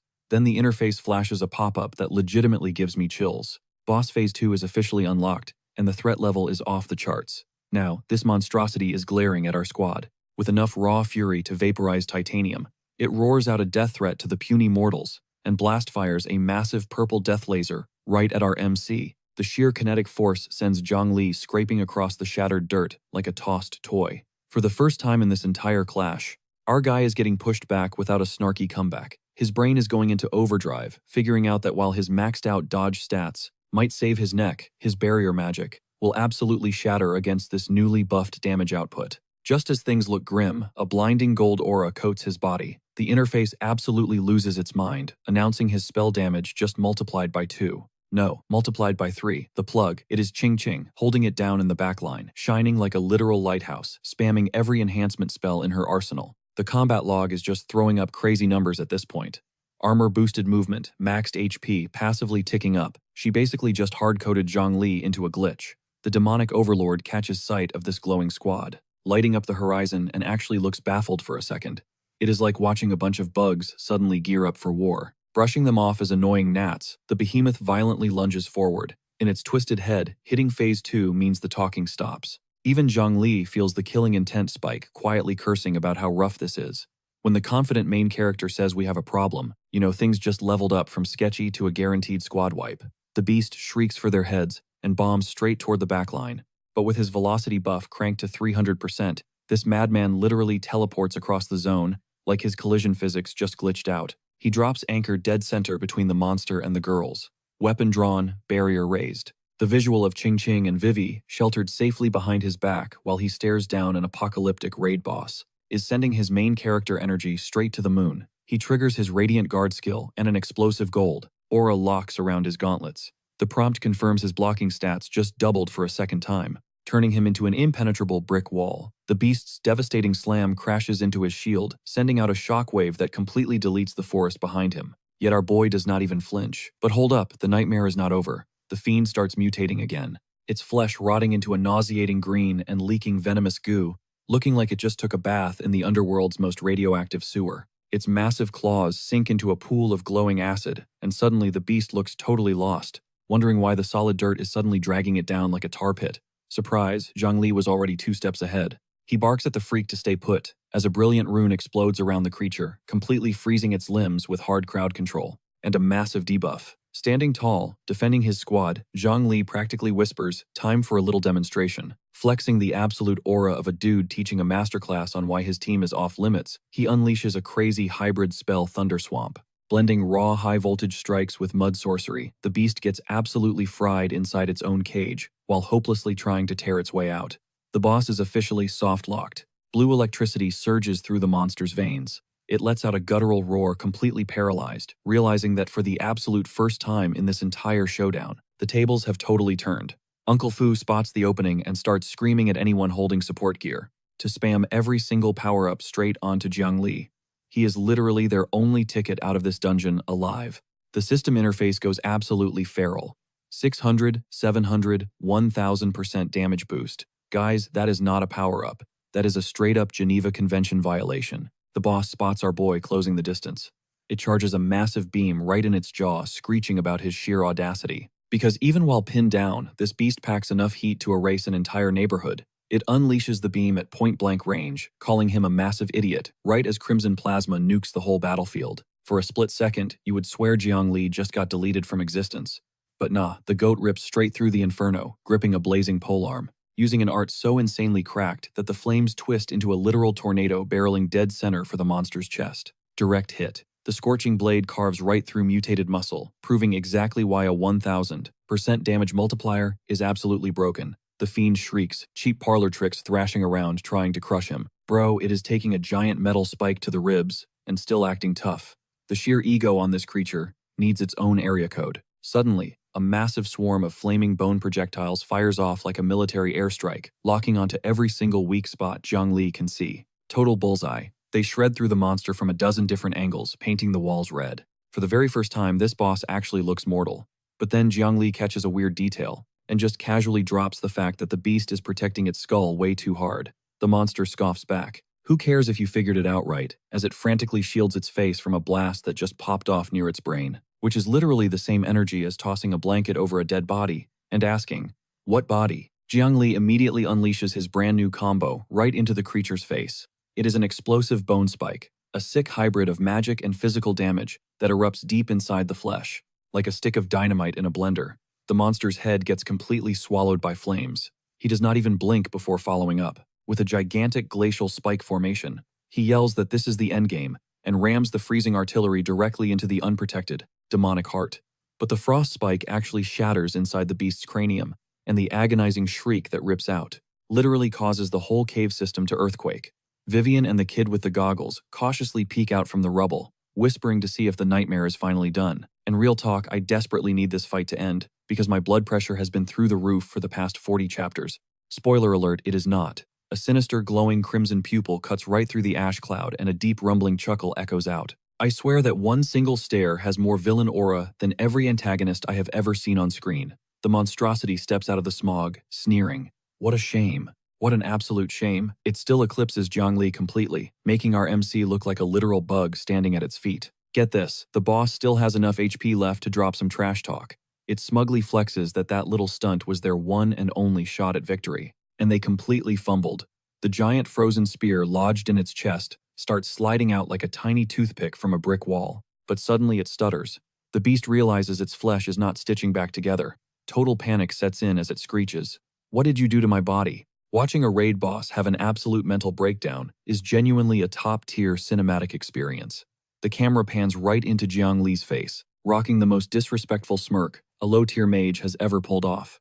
He casually shrugs and says he just cast a basic debuff to tank its speed. Bro secretly nerfed the monster's regeneration while it was busy giving a villain speech. That is hands down the most savage big brain play of the entire season, so far. The beast calls him absolute scum, raging about how some cheap gimmicks could never actually take down a supreme boss. But honestly, the cold sweat rolling down its ugly face completely exposes that those little gimmicks are hitting incredibly hard. Our guy just raises his hand, frost sparking off his fingertips. He tilts his head and mocks, "Oh please do not tell me you thought," wearing a smile that belongs on a grim reaper, clocking in for a shift. He stares the creature down, asking if it seriously believed that he only shot a single projectile. Boom. Hidden frost missiles in every single blind spot light up at once and skewer the monstrosity from 6 totally different angles. Like a perfectly timed demolition, the icy payload shreds right through the boss's core, all at the exact same time. The beast only manages to gasp out a pathetic impossible before completely bursting apart into chunks.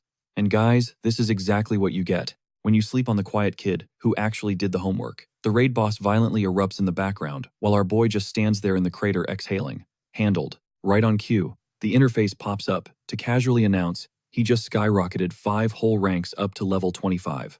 Because, as it turns out, one-shotting a dungeon boss drops some ridiculously juicy experience. The whole squad starts losing their minds as level-up alerts start flooding the screen, boosting everyone by 2 full ranks. Vivian collapses, crying out that the nightmare is finally wrapped up. A literal overlord just got turned into the absolute best loot drop in the history of this game. Uncle Fu observes our MC from the sidelines, mentally calculating that this kid is destined to become a god-tier legend. He decides right then and there to keep their guild firmly on his good side. High IQ, play right there. Bro just bumped Zhongli up from temporary muscle to top-tier stock. But Zhongli, he is deep in the trenches of his own brain, realizing standard black iron mages absolutely cannot fire off 2 spells at once. He starts piecing it together, guessing that maxing out every single skill must have triggered some insane hidden passive. My guy literally broke the matrix, without even knowing the cheat code. Right on cue, 2 armor-clad bodyguards start yapping. They actually claim they could have dropped that demon if they had the same buffs. Honestly, that is the most concentrated dose of copium I have ever seen random NPCs huff in my life. Vivi and Ching Ching slide up to our boy. Ching Ching immediately shuts down her guards' absolute garbage takes, while Vivi straight up admits he carried the whole raid. 2 gorgeous girls making a beeline for the MC right after the boss drops. The harem protocol is running flawlessly, but then our clueless king casually drops a "so what are you doing later?" Zero idea he is being low-key flirted with by 2 absolute queens at the exact same time.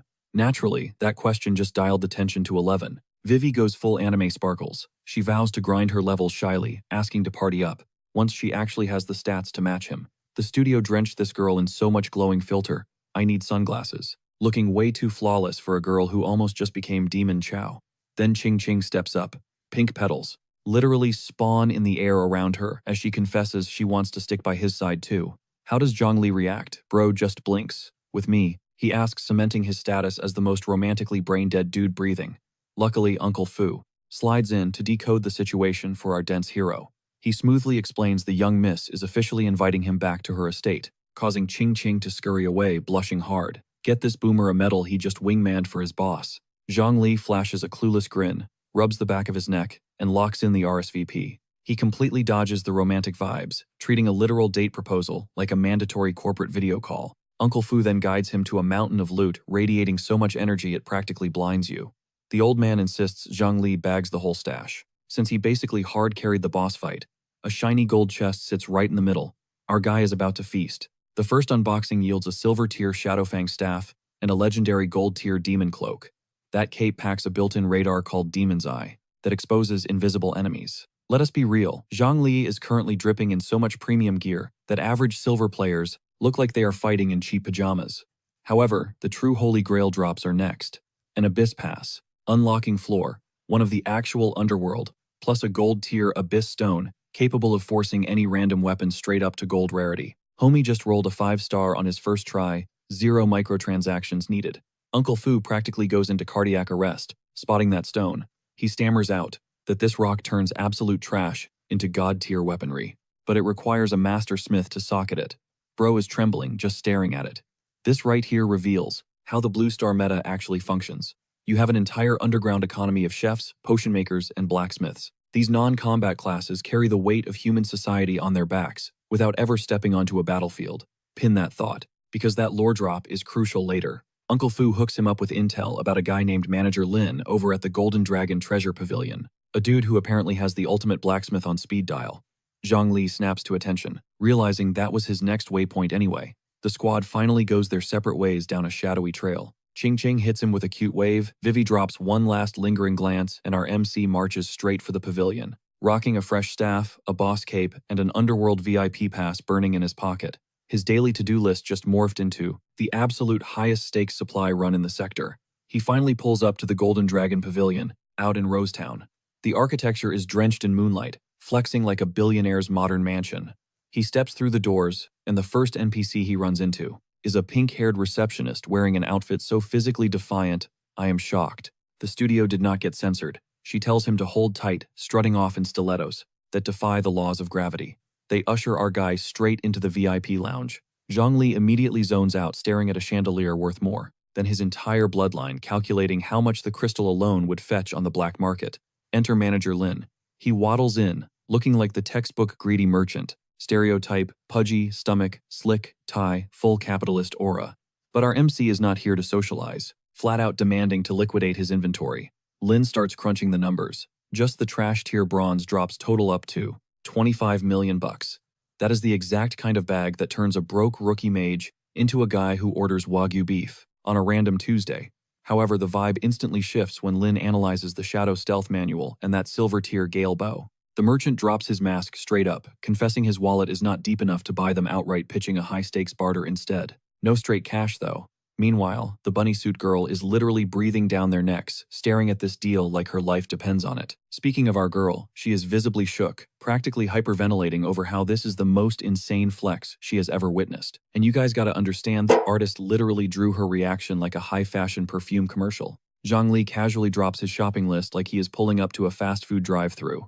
Put up the loot for trade, snatch any mage skill, manuals, or gear, and throw a bronze promotion orb in the bag too. Just take it out of my tab. The girl scrambles to get it done, all while manager Lin watches her walk away with his hand resting in a spot that would instantly trigger an HR investigation. Lin leans over his steaming teacup smoothly, asking for the name of his brand new favorite client. The absolute second Zhongli drops his name, a dangerous spark flashes behind those tiny round glasses. Because Lin instantly clocks that hitting this tier barely 48 hours after awakening is literally impossible in this entire city. Zhongli glares, demanding to know how the hell Lin tracked his awakening date.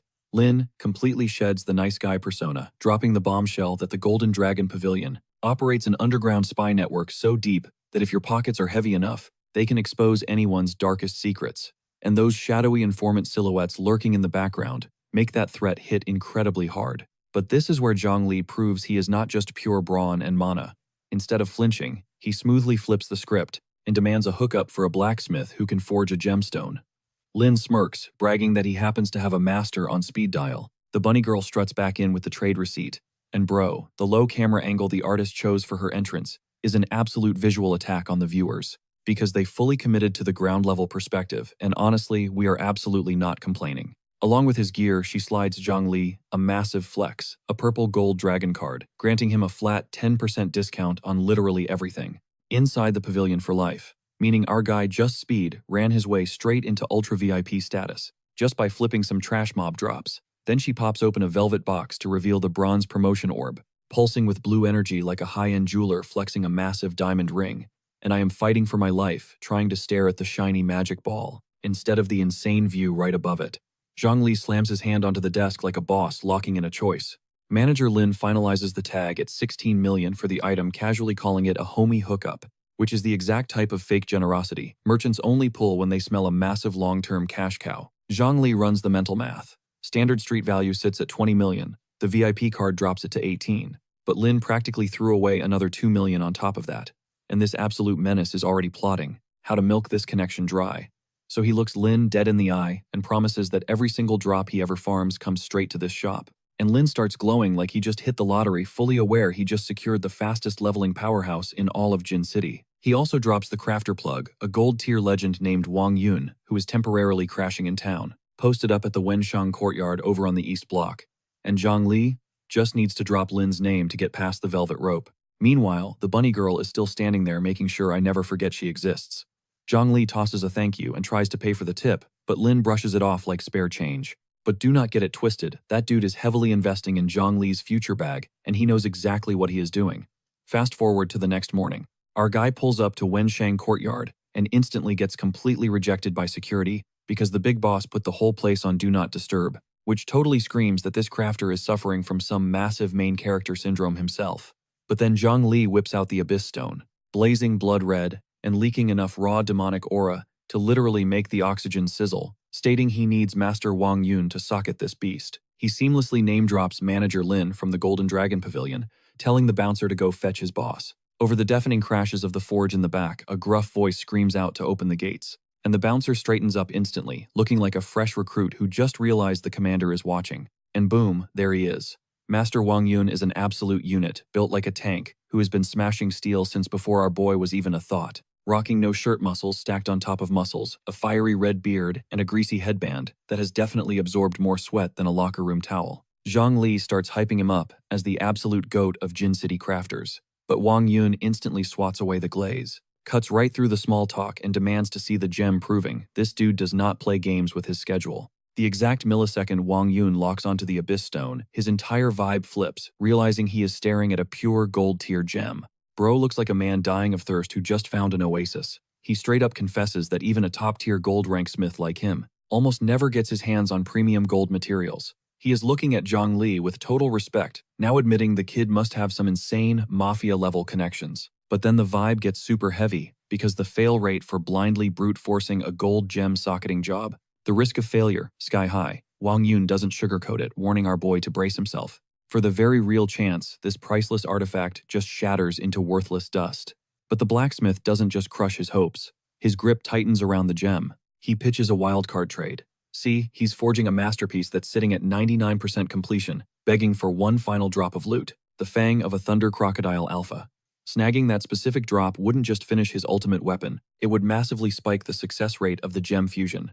Zhang Li immediately offers to run the errand, but Wang Yun hits him with a reality check. This alpha isn't just strong. It's a paranoid camper deep inside the Thundering Marsh, actively dodging any player boasting a rank higher than Black Iron. Top-tier hunters sweep the zone and pull absolutely zero aggro while this overgrown lizard just lounges in the mud, living its best life. But for Zhang Li, a Black Iron mage, this restriction is basically a VIP pass with his name on it. He doesn't even hesitate. If it secures the upgrade, he is locking in. This absolute madman spins around, declaring he's rolling out immediately. Telling the blacksmith to keep the forge warm, Wang Yun just chuckles in the background, genuinely stunned that anyone would hype themselves up this much for a miserable mud-crawling fetch quest. But Zhang Li barely takes 10 steps outside before a squad of heavy-duty thugs walls him in. "Hey punk," they bark, "and brace yourselves for this, because these guys just cornered the absolute worst NPC possible." The ringleader, a walking tank wrapped in steel, starts barking out a bounty description. Mid-20s sharp killer eyes, dripping with combat aura. And the venom in his voice, yeah, this vendetta is deeply personal. A rapid-fire flashback hits Zhang Li, some random fighter getting totally folded, and he just casually goes, "Oh, that dude." Matching the exact vibe of someone leaving a bad Yelp review, he drops a flat nope and sidesteps to leave. But the armored meathead snatches his collar, roaring at him to freeze. Turns out the guildmaster's youngest kid just got wiped from the server. The crime scene screams magic damage. And since Zhang Li is currently breathing while holding a staff in broad daylight, the Bloodwolf mercenaries instantly label him public enemy number 1, promising to introduce him to a world of pain purely on suspicion. Zhang Li locks eyes with this steroid-infused boulder and drops a stone-cold "I said no," flexing that unbothered aura you only get after soloing a literal demon lord. He pivots and walks off, leaving Chen Dong fuming in his dust. The way his cloak billows in the wind, pure unfiltered disrespect. No trash talk required. Triggered beyond belief, this bald thug decides to forcefully educate the arrogant caster. He lunges forward, completely blind to the massive mistake he's making. The crowd immediately starts buzzing. Whispers ripple through the street, identifying the giant as Chen Dong, the ruthless vice-captain of the Blood Wolves. Gossip flows that the boss's golden child suffered a brutal end, turning the entire syndicate into a pack of rabid dogs out for revenge. One gutsy civilian mutters that these mercenaries have been terrorizing the server for way too long, and karma is bound to catch up. Preferably 6 feet deep. His buddy instantly clamps a hand over his mouth because the Bloodwolf Guildmaster isn't just a thug, he's a heavy-hitting bronze-tier elite, backed by a whole roster of bronze enforcers ready to instantly delete anyone who talks smack. They run the streets like a certified mafia. Up ahead, Zhang Li tosses a glance over his shoulder, instantly clocking that he just pulled some incredibly tedious aggro. But here is the kicker. Minor annoyance is the absolute maximum emotion these clowns will ever squeeze out of our guy. Fast forward, he steps into the Thundering Marsh, and the biome is absolutely infested with colossal bugs and mutant beasts, the kind of mobs that make regular predators look like grumpy hamsters. And what does our resident psycho do? He instantly uses the Death Zone as his personal sandbox, slamming down a blinding golden magic circle that instantly deletes every living thing in its blast radius. It's called Rain of Fire, and the devs named it perfectly. He is literally carpet bombing the entire swamp with meteors, turning every critter in rendering distance into crispy bacon. He just stands there in the epicenter of an inferno, casually gripping his newly minted Shadowfang staff. Embers swirling around him, radiating a terrifying boss aura that a Black Iron mage has absolutely zero right to possess. But look at him, that chaotic grin says everything. The area of effect damage scaling on this skill is busted, wiping out mobs 10 times faster than his basic arcane bolt. He literally just unlocked the ultimate cheat code for farming. Suddenly, the brush twitches. Zhang Li pauses his grind session, his relaxed smirk snapping into pure stone. His radar pings, someone has been stalking his coordinates through the mud. And you guys remember that cursed cloak he looted from the raid boss. The built-in passive Demon's Eye completely negates invisibility, and it just triggered. Talk about clutch timing. Right there in the shadows, a neon blue outline is perfectly visible, hugging the dirt. A rogue currently relying on stealth camo, completely oblivious that they've been spotted. Zhang Li can track every single twitch of their muscles, glowing like a high-tier loot drop. But right as he prepares to punish the stalker, the swamp explodes, sending a tidal wave of toxic sludge flying, getting totally blindsided, because apparently the map itself wants a piece of the action today. Enter level 29. The green vein Serpent King breaches the surface like a scaly skyscraper. But looking up at this nightmare fuel, fear isn't even on Zhang Li's radar. Major letdown right here. This oversized noodle completely missed the mark. Dude was hunting for the elusive thunder crocodile, not some random reptile. Breathing out a heavy sigh, he realizes tracking down the croc alpha is going to be a massive headache. Suddenly, the Serpent King snaps its jaws right at his face, flashing dagger-length fangs with absolutely zero boundaries. Zhang Li effortlessly sidesteps the fatal chomp and immediately slices into the beast's scales. He is casually throwing hands with a monster 4 tiers higher than him, treating the whole brawl like a pre-game stretch. Meanwhile, buried deep in the foliage, a shadowed assassin grips their dagger, creeping on the entire showdown. So our boy is soloing a major boss, while some random camper chills in the VIP section, waiting to third-party him. Without missing a beat, Zhang Li pivots straight toward the brush, ordering the creepy stalker to drop the stealth act and step up. The utter panic on the spy's face screams that their flawless stealth just got totally wrecked. Hiding is useless now, so Chen Dong struts out of the shadows flanked by his entire Bloodwolf posse. He cackles about finally cornering our guy, plus they get a free elite monster kill as a bonus. Talk about hitting the jackpot. His goon squad swarms the zone strapped with heavy artillery, barking that offing their boss's kid crossed a permanent line. Chen Dong glares down at Zhang Li, acting like the execution orders were already signed in blood. Not a single muscle twitches on Zhang Li's face as he stares dead ahead dryly, demanding to see the receipts. Honestly, hitting an ambush party with a pix or it didn't happen is peak ice-cold energy. Furious Chen Dong crushes his massive club straight into the dirt, shattering the ground completely, and drops the most room-temperature IQ threat ever. If I claim you caught a body, then you caught the freaking body. Clearly, these hired guns skip the chapter on actual evidence. Instantly, Zhang Li conjures a massive barricade of glowing frost spears that illuminate the dark woods. Oh, perfect timing, he mutters, flashing a wicked grin like he just drew the ultimate reverse Uno card. Why? Because that giant snake isn't dead yet, and it is absolutely raging, twisting its gigantic scaly bulk across the combat zone. Caught between a furious boss and armed thugs, Zhang Li formulates a god-tier strategy in milliseconds. He unleashes a colossal glacier spike, driving it violently through the Serpent King's cranium. The icy blast detonates on impact with terrifying power, sending massive shockwaves ripping through the dirt. The gargantuan reptile goes completely limp, plummeting directly toward the terrified mercenary crew. Like a falling skyscraper, these absolute clowns suddenly have to dive for their lives to dodge a colossal carcass they didn't even touch. Bro literally weaponized their own ambush against them. The entire Bloodwolf roster freezes in pure, unadulterated terror, realizing this random teen just one-tapped a level 29 elite boss. Their single-cell brains are practically short-circuiting, desperately calculating how fast they are about to get wiped.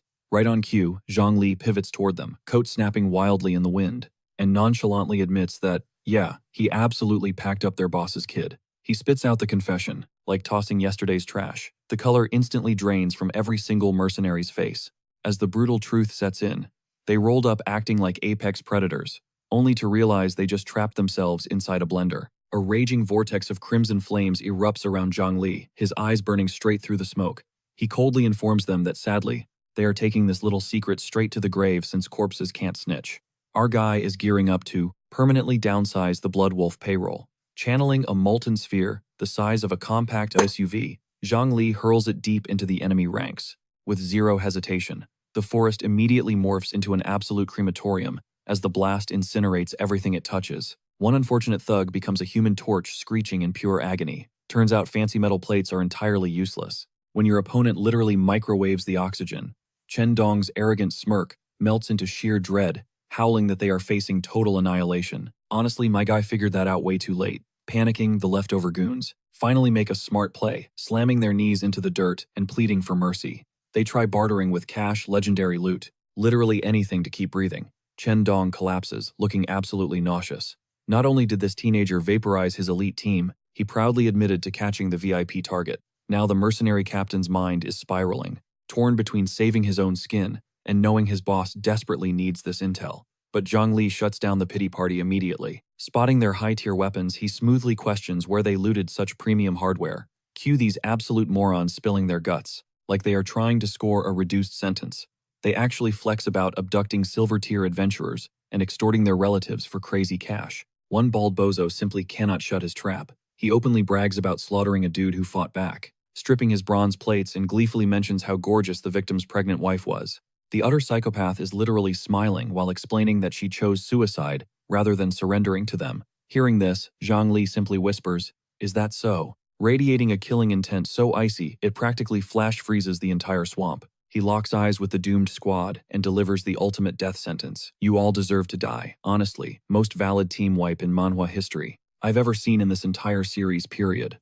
Smash cut to the Golden Dragon Pavilion, where Zhang Li is already on a video call with Lin, looking completely unbothered, like he just took out the garbage and is casually doing his taxes. Lin checks in on the gem crafting, and our boy just flashes this smooth little smirk.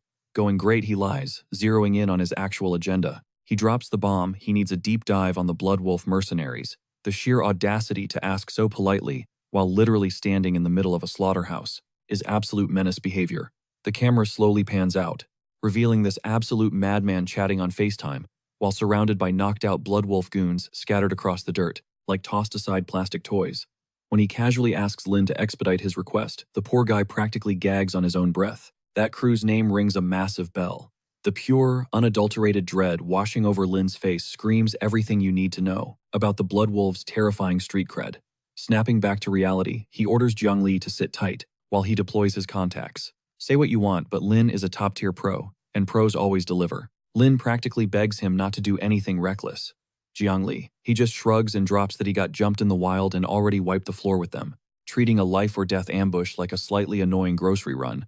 A bruised-up merc eating dirt nearby helpfully coughs up a name. Their squad captain was Chen Dong. Lin's internal alarm bells go off. Chen Dong is the literal vice-captain of the crew, a fully-fledged bronze-tier heavyweight. He instantly hits the panic button, warning that these lunatics will definitely strike back. So what is the endgame here? Zhang Li casually mentions their heavy hitter caps out at peak bronze, making it clear he can completely obliterate that threat. His actual nightmare, innocent bystanders catching strays. So he is officially choosing violence and striking first.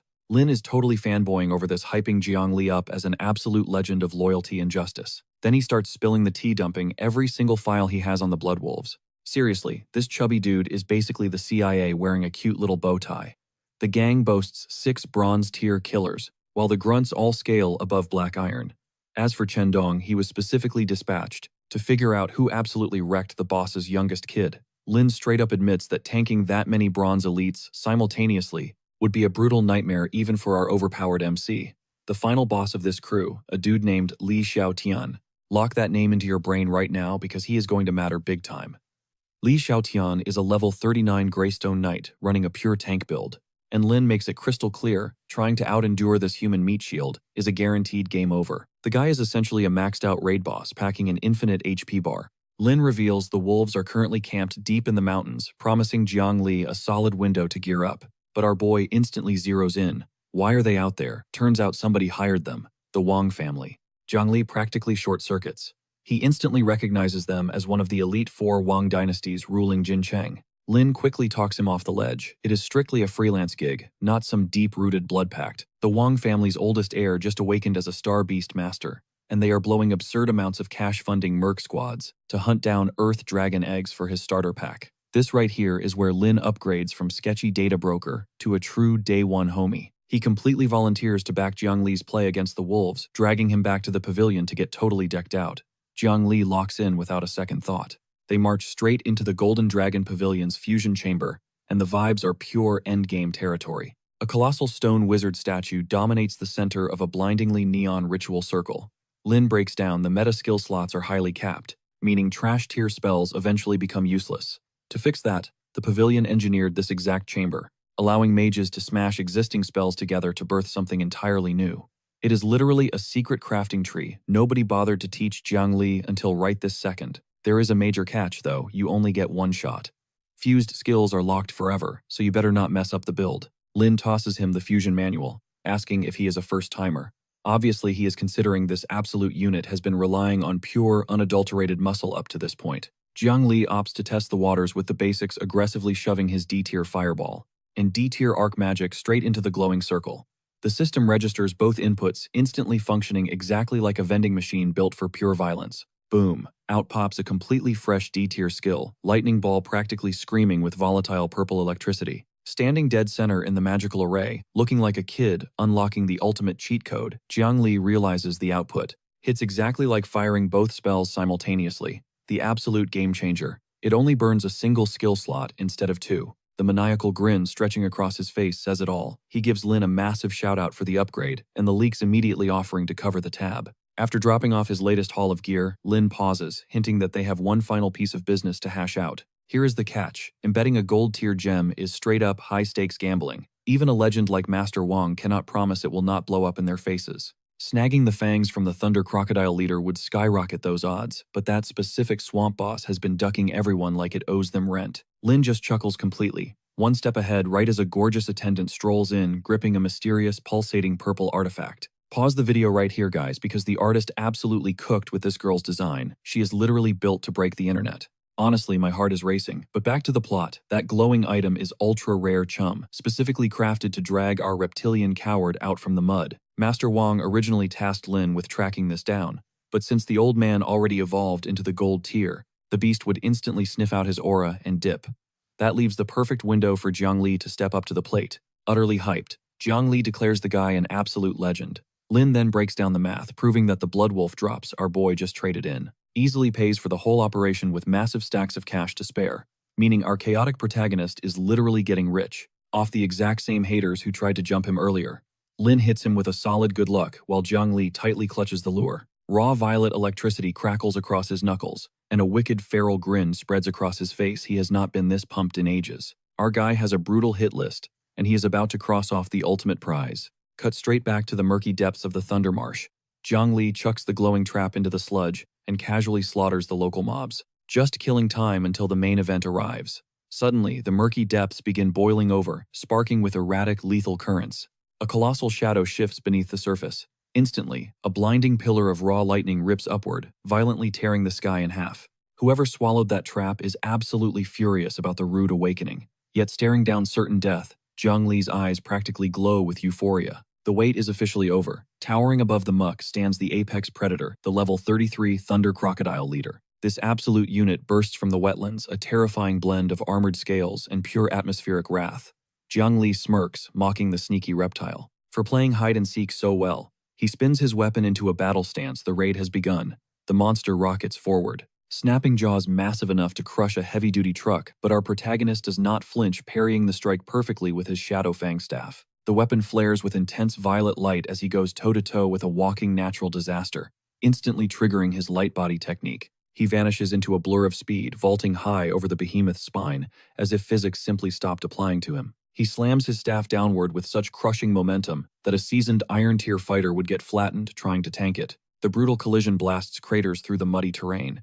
Hanging in the air, Jiang Li stares dead into the creature's glowing eyes, and casually praises its excellent taste in enemies, easily the most unhinged trash talk you could drop on a Swamp King. He yells out that it picked the wrong victim today, instantly unleashing a savage hailstorm of frozen daggers directly into its thick armor, flexing on this beast like a sweaty speedrunner destroying a final boss. The giant reptile screeches in agony, violently whipping its massive frame. As the frost bites deep, violent surges of blue plasma explode from its scales. This creature refuses to die without taking someone with it. The raw clash of freezing magic and high-voltage energy detonates, wiping out the entire arena in a blinding, chaotic flash. Our boy narrowly dodges the Grim Reaper by spamming his light armor technique at the absolute last microsecond. Yet, despite the shield, he is gasping for air.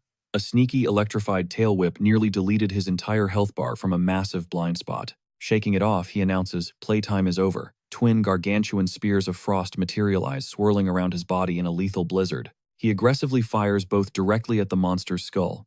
The ice javelins crash into the beast, back to back, exploding with deafening artillery-level booms. But the absolute unit eats the damage. Its prehistoric hide is practically indestructible. Jiang Li quickly runs the calculations, hammering away at its shell. Is completely useless against this dinosaur. Since knocking on the front door failed, our wonderfully deranged hero chooses to breach it from the inside out, flashing a manic glare that screams pure intent. He sprints headfirst into the monster's gaping, razor-filled maw, palming a blazing sphere of inferno, because diving into the belly of the beast is apparently just a casual flex for an absolute madman like him. He brutally shoves his staff down its windpipe, screaming out a sassy delivery for his special package. He then triggers a point-blank volcanic eruption inside its gullet. Without a doubt, This is the most foul, disrespectful finisher ever witnessed. In the entire history of Manhwa boss fights, the concentrated flames detonate straight into the reptile's brain pan, forcing out a gut-wrenching screech. Spoiler alert, thick plating cannot save you when the nuke goes off inside your throat. Without missing a beat, Jiangli executes a heavy sweeping / easily slicing through the now fragile armor while the behemoth is still choking. On its own, roasted tonsils. He immediately pops the sluggish technique, freezing the staggered giant completely in its tracks. With its armor breached, he refuses to give this boss an inch to retreat or regenerate. The crocodile violently stiffens, fully paralyzed and ready for the slaughter. Once that paralysis debuff locks in, this monster is absolutely cooked, literally, because getting deep fried from the inside out while totally frozen is a brutal way for a boss to log off. Jiang Li just towers over this glitching reptile, radiating pure lightning, and hits us with the physics lesson. Lightning amps up fire blasts. The fact that this gator literally opened its jaws and served up its weak spot on a silver platter is hilarious. He jams his staff straight down the monster's throat and thanks it for the 5-star service, treating a life-or-death boss fight like a trip to the drive-thru. Then he triggers the kill shot, point blank. The blast shreds the creature's internal organs into confetti with one ruthless strike. Double level up triggers instantly, rocketing our guy straight to 127. But wait, check this out. Smashing bone, spear, and ice arrow together births the ice lance. This nasty new toy keeps that massive, single-target nuke from the arrow, but slaps on the crippling debuff from the spear. The craziest part, it only eats up a single ability slot. Bro is literally min-maxing his stats, while the boss's body is still warm. His brain is already churning out fresh combo ideas because that fusion chamber basically handed this absolute menace a blank check to craft the ultimate god-tier wipeout build. The Thunder Crocodile just lays their jaw permanently unhinged. Jiang Li stares at the loot drop, shrugs, and decides to just rip the fangs straight from its skull. Seeing this regular-sized dude bullying a dinosaur carcass is peak comedy. Cut to later that evening. We find Jiang Li chilling on a bench outside Master Wang's forge in Rosetown. Sparks are flying, hammers are crashing, and this absolute madman is literally snoring. Hey, when you spend your Tuesdays soloing raid bosses, you earn your beauty sleep. Bam, the workshop doors kick open. A shirtless, sweaty Wang Yun bursts out, hyping up his creation, grinning like a blacksmith who just forged Excalibur and physically cannot keep it a secret. Jiang Li wakes up asking for the verdict, and Wang Yun's smile gets insanely wide, confirming the embedding process was flawless. Then, the specs pop up. Enter the Golden Abyss staff. Gold tier. 450 magical penetration, plus an exclusive passive named Demon Mark that tags an enemy, guaranteeing your next attack deals quadruple damage. Jiang Li nervously rubs the back of his neck, confessing he was a total noob at butchering monsters. That perfectly explains why those gator teeth arrived, looking like they got hacked out by a blind guy with a rusty spoon. But Wang Yun brushes off the horrible prep work. The staff's base stats are already completely busted, and those fangs got the job done perfectly anyway. He passes the glowing weapon over like a dad handing off his newborn, gripping the Golden Abyss staff. Its ruby core bleeding a sinister red into the dark sky. Jiang Li mutters that his setup is finally complete, the icy chill in his tone. Yeah, that is the sound of a guy fully loaded and ready to start a bloodbath. Like clockwork, Lin's hologram flashes onto the screen. The two guys share a look. The timing is incredibly cinematic. Jiang Li taps accept immediately, because when your shadow broker rings you up past midnight, you know things are getting serious. Lin doesn't hesitate, dropping massive intel. The Bloodwolf Syndicate is breaching the Earth Dragon's lair tomorrow morning. Coordinates are already in the inbox. Jiang Li nods his thanks, realizing his information network is worth every single penny.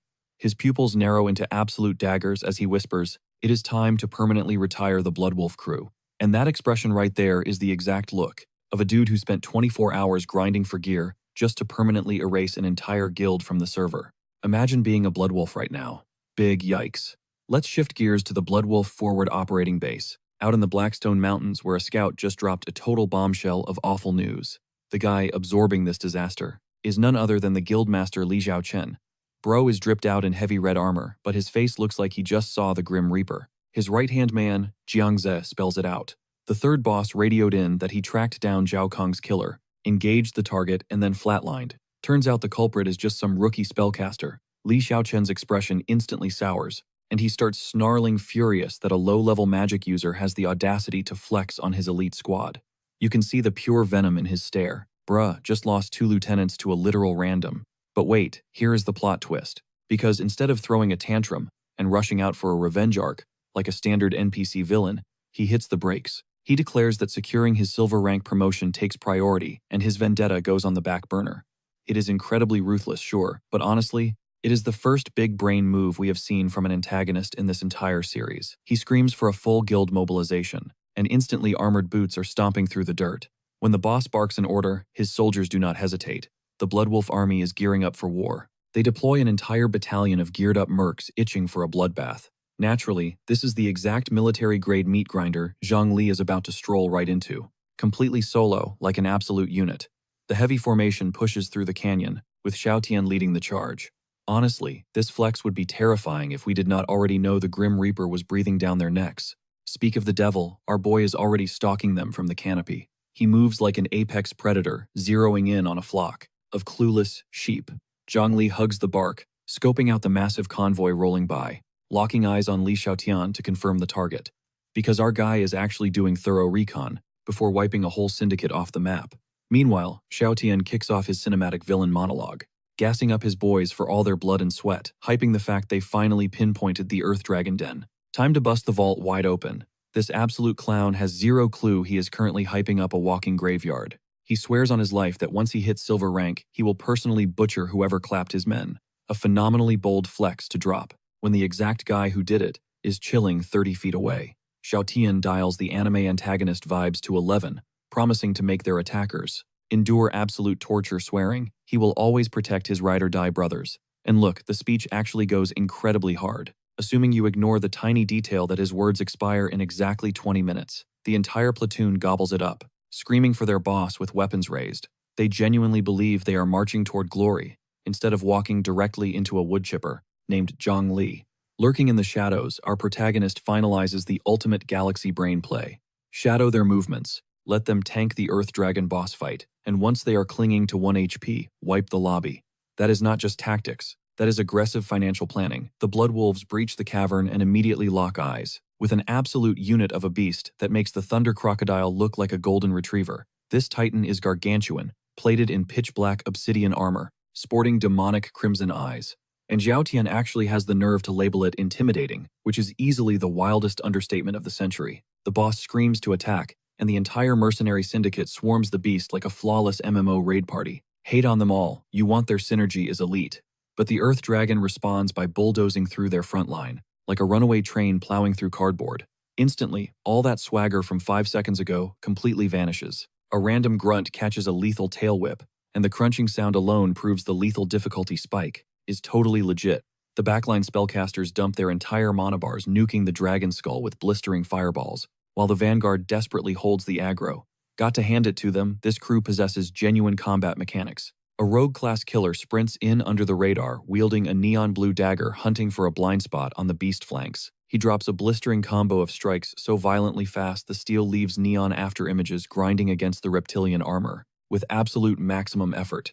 Yet after dumping his ultimate, the masked striker realizes he barely scratched the paint. The pure despair, washing over his face, proves this raid boss was fundamentally designed to be broken. The Titan aggressively spins, detonating a massive tail swipe into a guy chest, launching a fully grown warrior across the cavern like a discarded action figure. Oh, the boss is officially triggered now. Void black energy spirals around its colossal frame, winding up a devastating area attack that absolutely nobody wants to catch. It craters the earth with a mammoth claw stomp. A vanguard barely raises his blade in time, his skeleton vibrating violently from absorbing kinetic force that should have instantly vaporized him. Enter the MVP Xiaotian, popping his greystone barrier to physically eat the dragon follow-up strike. His raw, unadulterated brute strength honestly commands major respect right here. He corrals the entire squad behind his glowing geometric shield, screaming at them to take cover while he violently sponges back-to-back heavy blows. And look, I have to admit, this dude is hard carrying his lobby. Xiaotian barks out that he is pushing the offensive, ordering the platoon to wait for his ping, because apparently playing the impenetrable tank role simply was not enough for his ego. This freak of nature wants to be the primary damage dealer too. Popping his giant charge ability, his muscle mass violently explodes, instantly launching him like a ballistic missile with his polearm locked dead onto the monster skull. The tungsten tip violently detonates against the reptile jawbone, blasting seismic shockwaves straight through the cavern walls. Because this absolute madman genuinely just hit-sticked a mythical beast, like it owed him back taxes. The entire underground arena quakes as Xiaotian physically bulldozes the Titan backward through solid bedrock. The sheer kinetic scale of this clash is phenomenally epic, especially for a dude who is literally minutes away from losing his life savings. The sidelines are screaming his praises, absolutely losing their minds over their captain practically soloing a raid boss. And objectively, they are completely right to be hyped. But this premature victory lap is about to age like milk left in the sun.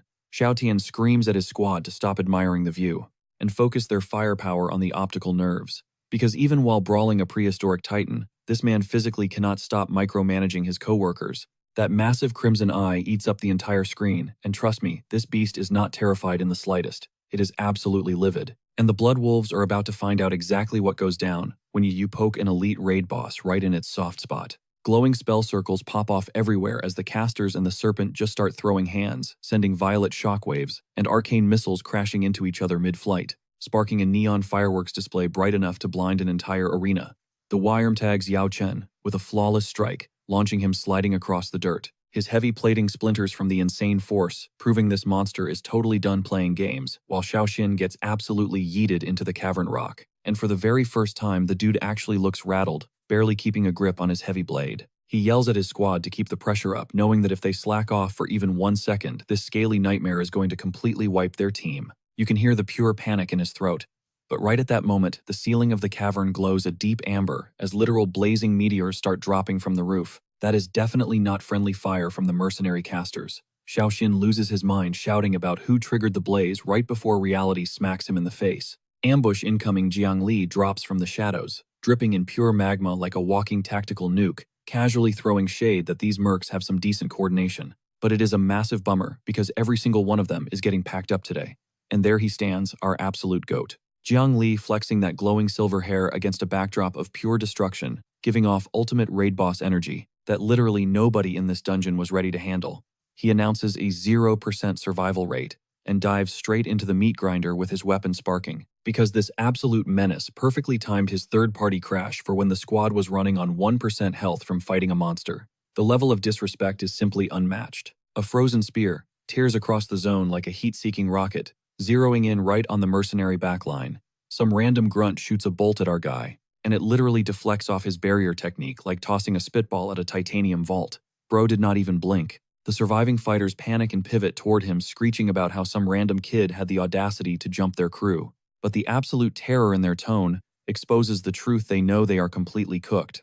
Xiaoxin makes a desperate tactical pivot, ordering Yao Chen to hold the aggro on the beast while the rest of them try to stall this teenager. And the second in command rushes our protagonist, throwing everything but the kitchen sink.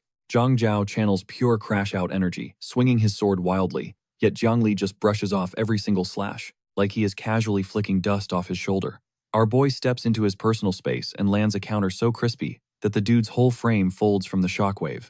Weight classes mean absolutely nothing when the lightweight challenger hits like a runaway bulldozer. Now Zhang Zhao is seeing red, flaring up with a crimson aura, violently sparking across his skin, shrieking that he is risking it all because this kid just publicly humiliated an executive officer, right in front of his goons. He roots his stance and explodes forward, just radiating pure murderous aura from head to toe. He crashes his blade downward, shouting at the kid to drop dead. And for one split second, you almost think he is going to land a solid blow. The heavy strike slams home, illuminating the entire cavern with the shock, but Jiang Li casually eats the damage with his shields, without moving a single millimeter. Xiaoxin spots a tiny window, while our guy is busy blocking and dashes in with a twisted smirk, genuinely believing he caught the prodigy slipping, trash-talking him for acting so untouchable.